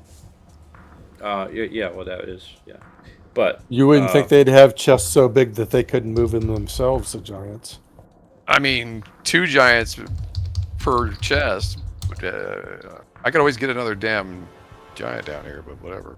Just saying, I'm kind of shocked at the amount of whatever this is. Yeah. I mean, how much can he lift? The strength 19? Did you say? Mm-hmm. I mean, Just trying to 300 pounds is what you were saying. so he can push it over. I mean, he can push over the chest. Or we could just have him just dig or root around in it. Yeah, See if right, there's. that's fine. Yeah. Long story short, you get you see there's at least 10,000 more copper in here. He gets out on the floor. There's nothing on the bottom underneath it. 10,000. How do you even get 10,000 copper pieces? There's more than They that. robbed a lot of poor people. He really grunts on the silver. The silver is It takes them a while. You approximate there's probably around 30,000 silver on the floor. Holy. He makes quicker work of the other ones. About let's just say about 7,000 electrum. He takes out 27 copper ingots. He takes out 11 ivory tusk, and there's about 1,000 gems on the floor. That's what you're looking at. There's nothing at the bottom of any of those. All right. Well, we can at least take the frickin' gems. They're very, very small. The gems can't weigh very much. No. You got appraisal, right, Dickie? Don't you have appraisal? Yeah, I'm sure I do on here. Proficiencies. Thought you did. Ventriloquism. You don't. Forgery, You don't have appraisal. gaming, disguise. No, I don't. All right. So no one really knows what these things are worth, but okay. Well, the bard might have an idea by her bardic abilities, but she, whatever. It's But fine. I mean, when gems are we gems. Yeah, take the gems and whatever we can of the electrum, and just leave the rest of it where it sits. We'll come back later if we have more time. Yeah, that sounds reasonable. All right. All right. It's not going anywhere. How much You can know we- where it is. Yeah, how much electrum can we stick into the same chest with the gems that the giant could carry? Well, 7,000 divided by 50, right? So if it were 100, it would be 3,500. Okay. Well, okay. if 100 would be 70 pounds, it's 140 pounds basically is what it is. You put it in with the gems. It's about 200 pounds. Oh, no, not that. I'm not going to sleep. I said 140 pounds, 160 pounds, I'd say. I'm not going to die. I will sleep. 160 pounds. He can carry it easily. Okay. You wanted to, I'm not going to sleep. Yeah, we'll Take the take chest. the electrum. Yeah, we'll fill up the chest with electrum and the gems, and then he can two-hand carry the freaking chest, I all guess. right. So you guys, you leave this area then, and you walk out towards where you were headed. I don't know. There's another door or something here in the east. It looks like. What is that? That was the Or one you ran Lorax into. is. Yeah, that was the treasure room. Oh, was that the is the treasure. treasure. Oh, that is the room. Okay, all right. Yeah. Did you say Hallis saw like layering of stuff Yes. on the east wall or the He west did. wall? Excuse me. So Yes, Hallis he is did. gonna go there. Okay. You see some. You see what looks to be some gems, kind of like. I don't know, and it doesn't describe it well, but gems seem to be kind of like tucked into the wall. Let's just say there's a bit of an alcove in the wall, just a small little like place where some like statuettes could go, and in there are some gems.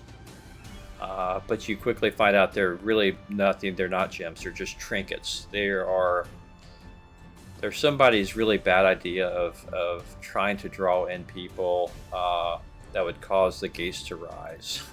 Basically, this is false. This is all a gems. trap. It was all a trap to get people in with the mana. It's core. the glass The ma- gems all over again. Yeah, basically. It's that's the all it is. stupid skeletons in the cell trap crap. That's what I'm referring to. The glass Yeah. gems. Right. Yeah. That's right. All right, but I do need to roll something for you guys. You have how many elves are in the party? 4 and half. 3. elves. There's a half elf and 4. 3 full. 3.5. Yeah, three All right. elves and a half elf. So, all right. So, okay, I got my roll. So, what are you guys doing? You guys done in this area or what? I mean, they searched for secret doors. There's nothing around here. Nothing in this It's room. up- No. Did you search secret doors in the treasure room? Yeah, I, we searched through. yeah, I don't know. You better do it again. I'll go back. I'll go Andrew's back and do it acting. again. Andrew's No, being I've- sus. I've- That's I've why rolled we. it, That's why we but- moved all the chest to make sure there wasn't a trap door Right. underneath it or something. No, you guys signaled your intent very well. You found no secret doors, compartments, hidden levers or doors in the treasure room. there was nothing obvious in the Manicore room, and it's frankly didn't want to spend much more time there than you did. You did look around this room, and Idri, upon searching the far east wall, noticed something amiss with the back wall back here where she's at. She calls you guys over and finds a secret door back here. Hey! Good, thank goodness for the elves. One of the elves found it. One of the elves did find it. She did. Passively. Nice, okay. So now she... Bring my character up to that. Is it up here in this room to the north? It's... where we had the battle? Where we had the battle or the lair? Where Idri is. Okay, that's back out to the north east. Right there. Do you see Idri? She's the only girl in the group. See the ping? Okay, if he doesn't have line of sight, he won't be able to see her, but now he can. Okay. So there's a secret door to the north here or the east? There's a door right here. Sorry, I don't know why I'm still on ping. Sorry. You got a green circle. Okay. Is it locked? There's a door that opens up into a... Oh, can you give me a sec? Let me get to the appropriate room. Hold on. Okay. Okay. My giant's over here, by the way. Yep. So there's there's room. Door opens into another room, and you can see chest in this room. Here we go again. So who is going in? What's happening here? Detect. You better do detect traps like every 5 feet, Dick. Yeah. All right. Let me go ahead and roll it in your dice tower, Dickie. Let's as Aries said, that could be. I'd rather you roll your own rolls, but not see the results. So I'd really like to see how that works. Okay. Where's the dice tower? It looks like a little torn page that has like a corner of a castle on it, where you have it positioned on your thing. I don't know. It should be on the bottom of your screen, usually somewhere near your dice or your modifiers. I do not see anything like it. I see where my dice are at the bottom. There's nothing to the right. Probably behind the combat tracker. If you minimize the combat tracker, you probably see it. I don't even have the combat tracker up, so I have a blank screen. Just roll in the thing for me. Yeah, to be fair, I don't even see my freaking thing anywhere. I'm looking. Yeah. That's the one thing. I always move my dice tower. It always moves back.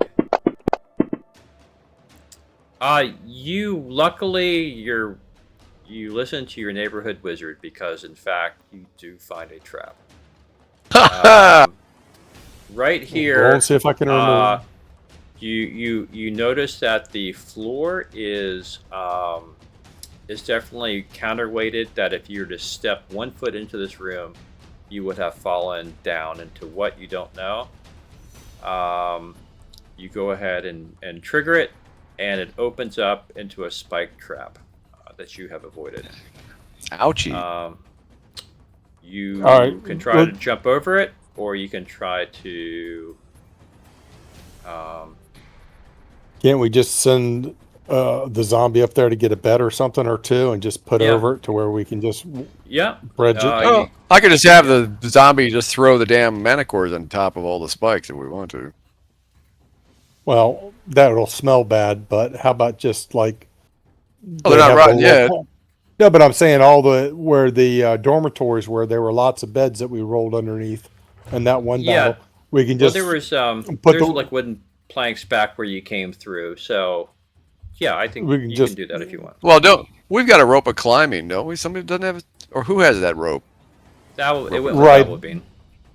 Right, but to get the heavy chest across, we're going to have a wooden bridge type thing, anyways. True enough. Yeah, there's tables and stuff in that big room where we met the female orc.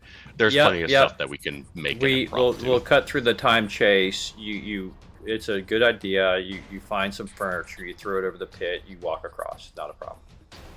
Okay. You all go in there.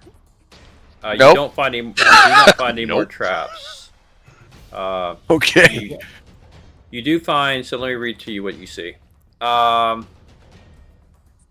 This room has various items which will immediately be noticed. There's a large chest. There's an iron box. There's a small coffer. There's another small coffer. In addition, there are 3 empty and broken boxes in the southeast corner. And it looks like there's a broken barrel.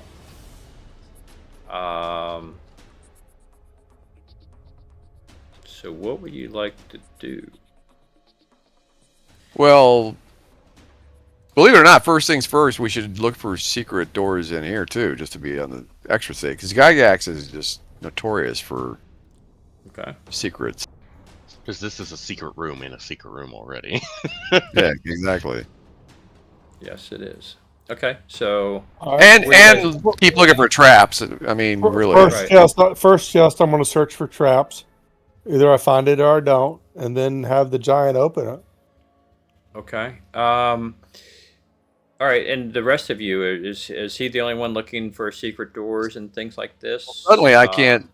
We can see here. Anyone else going in? Oaklock, anybody? Yeah. Yeah, I mean, I'm going to bring him in. Okay. They can come in after we search. Do we still have limits on how far we can drag our guys or something? Because all of a sudden I can't move my. It's only because you're going over a trap. So let me. Oh, that's what I have. I right. have a trap. I need to. Sorry, you should be able to move them now. Yeah, so we're going to move away from the trap. Okay, and you guys are going to check for secret rooms, secret doors. All right. Yeah, so and I can bring the giant in to open stuff again if we need it. All right, the giant comes in. He opens. He is not. You don't find a trap in the first chest. You open it, and there is a lot of gold in this chest. There we go. Somewhere in the neighborhood of more than the copper, less than the silver that you saw in the last one. Cool. All right. The iron box is in fact locked. So why don't you go ahead and see if you can pick that lock. Okay, but I'll detect traps on that first. Yep. Let's see. Hold on.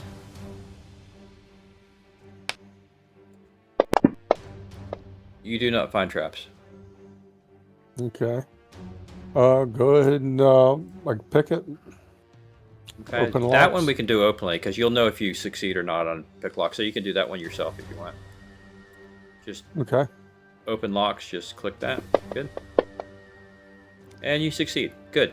You open it and you.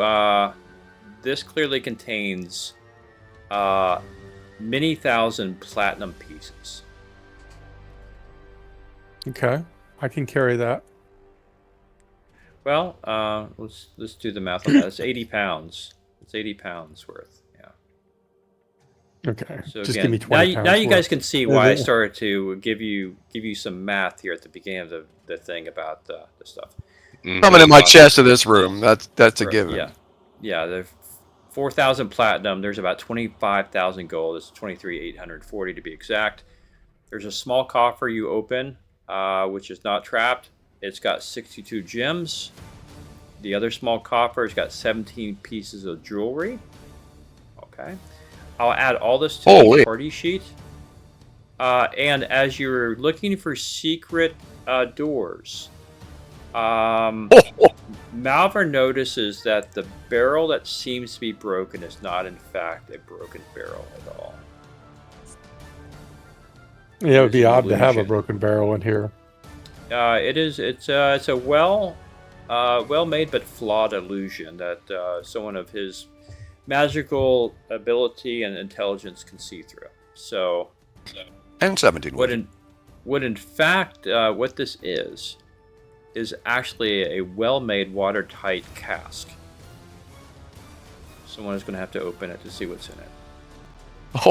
Oh. I don't like the sound of that. Snakes. Could be a freaking Ifrit. It could be a genie. For all we know, who even knows what's in this thing? But I'm saying, we can take this cask with us out and open it upstairs in the ward compound where it's an open air thing, so we're not in an enclosed environment. I think we can just put that in our backpack and open it up later when we rest up in the tower. After that, we'll go open it up later. We'll wait for that Christmas present. Say what now? What are you guys doing? I think we can just put that one in a backpack and go upstairs when we get in that open air compound where the dogs used to be, and open it in a well ventilated area outside. Oh, it's not. It's a big thing, right? It's not small, is it? How big is this thing? The sealed. I don't know. It doesn't really say. Watertight cask. Oh, it's a cask. What it has in it is something that is going to be decent. I mean, it's like. I mean, if it's a cask, it's got to be the trash can, size of a small trash can. Yeah. Yeah. Okay. Yeah, like a party freaking. Right, but I mean, if we think it's like some type of poison gas or something, let's open it in a well-ventilated area instead of this room. Oh, sorry, I didn't quite finish reading the entirety of this room. Sorry, there's a final paragraph that is worthy to be read. As you're checking for secret doors, you do notice that there appears to be a large growth of yellow mold covering the southwest corner.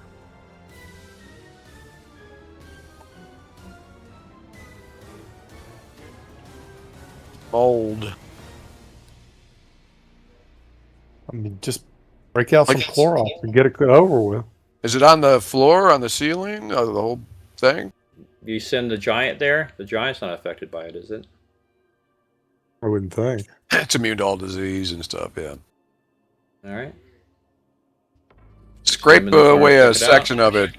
Yeah, have him just run his hand across it just to see. Okay, as he is going to scrape it away, it disappears into the illusion it is. And you see upon the wall, there is a quiver of arrows, a spear, 2 swords. Whoa! That all radiate a mild blue. Wowsy. Some actual stuff. Hidden stuff on hidden stuff on hidden stuff. Right? Yeah, it makes you wonder who's behind this to have all these illusions. Exactly. This isn't like giants doing this. This is something else. Okay.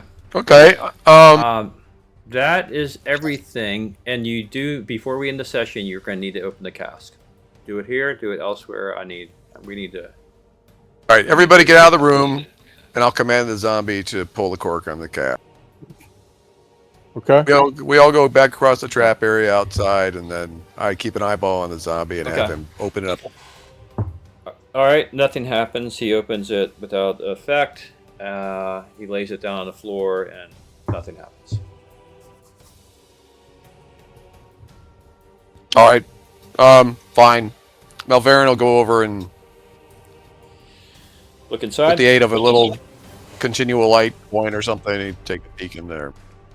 Inside of the cask, you find a map and a weird black metal chain with instructions written on it. What appears to be giant, because you've seen giant writing a lot recently. Something is written on this chain in giant, and there is a map. What do you want to do? Well, Malverin can read Giantish. He can speak Giantish and all that, so... Is he able to read any of it? Does Idri can, the bard? No, Malverin. Malverin, okay. Yes, he can read it. It tells you to look at the map, first of all. Do you open the map? Mm-hmm. Okay, you open the map, and it shows a picture of this general area, of the map of this local area. You see the Steading clearly marked on there, but you also see in the mountains, quite far away, what appears to be the location of a glacial rift of a frost giant named Jarl. And if with this map, if the holder of this map were to take this chain and wrap it in a figure 8 and have 6 people step inside of it, it will transport you to this glacial rift. It's a transport. Wow. It's like a chain of teleport, which will take you there. Up to 6 of you. That's okay. That's definitely above and beyond giant magic, whatever the heck made this. Okay. Yeah. Okay. I mean, So Malverin relates that to the rest of the group, and palms the chain of the map, I guess. Cool. Right. I think we ought to take, in terms of like game time, 1 or 2 days to heal. During that time, I think we get the zombie giants, take all the treasure, let's split it up and put it in like 2 or 3 different locations and bury it. Put some in your chest, John, where it's all split up, so we can't lose it all at once. The chest is like about as safe as you can get. I mean, compared to anything else you can imagine, really. Right, but somebody else is going to come to this steading looking for these hill giants with all this. Somebody knows all this money is here. Yeah, so I'm saying they're going to send a force to come get it. Right. So we got to take it out while we're healing up and resting. And if we tell you we got to animate 2 giants or 3 to do it, but we got to find different locations to bury it. You know, we can't fit it all in your chest. We already buried some at the first cave that we were doing our raids from. You know, I don't know if we should just pick out locations within about a mile radius in like compass directions and pick out like 4 different spots from there and bury it. I think that's probably our best bet. Well, we can do all that. But let's, number one, we'll just try to figure out. Okay, so here's the situation as far as for Andrew with my chest. So there's 7.5 cubic feet remaining unused in my chest, Andrew. So you can ask ChatGPT what it estimates how many coins can go into 7.5 cubic feet. And then we can assume that, like Dick just said, we're going to rest up, take a couple, 3 days, whatever it takes. I fill up my chest and then send it back into the ethereal plane once it's full. But the rest we can, hell, I could create I could actually do animate dead on a couple more giants if we had to. We could have like 4 giants and have them all carrying whatever. But I mean, the problem is for us logistically, Dick, is like we can't bring the treasure and the giants with us. So we got to bury. Well, we're not going right. I mean, we can go. We can leave here and go to the Jarl from wherever the hell we want to because it's going to teleport us. So we don't have to stay here. We can just get out of here. So I say we just get out of here with as much loot as we can get out of here with. Right, but we've got to bury it within a relatively close location, time-wise, because it's a lot. So, I mean, if you have 2 or 3 zombies, if we're going to just use the cave we first started, remember where that cave that we did? We got some money and we buried some of it to the west of it, a couple 100 yards away. Well, let's pick out 4 spots, like in a compass direction of where that cave is, north, east, south, west, about a half mile away, all the way around. And hopefully we can dig it up, and put some of it in each spot. If you want to put 2 chests in each spot, that's 8 chests. Well, that's fine. Create a note and we'll keep track of whatever. Right. Well, we can do it by chest, and probably the easiest way to do it. Yeah. Well, anyway, so whatever. Obviously, Andrew knows that I'm going to want to take the most valuable stuff and put it in your chest. Yeah.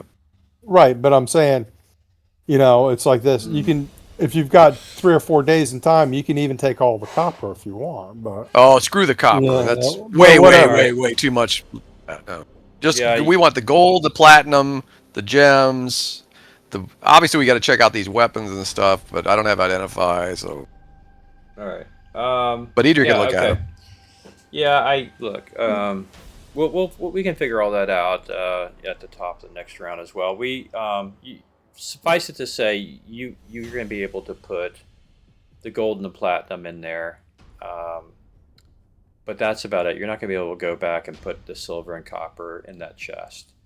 You'll have That's to fine. manually take it out and bury it. We could somewhere. bury Whatever. we could bury the cheap stuff, the silver and the whatever.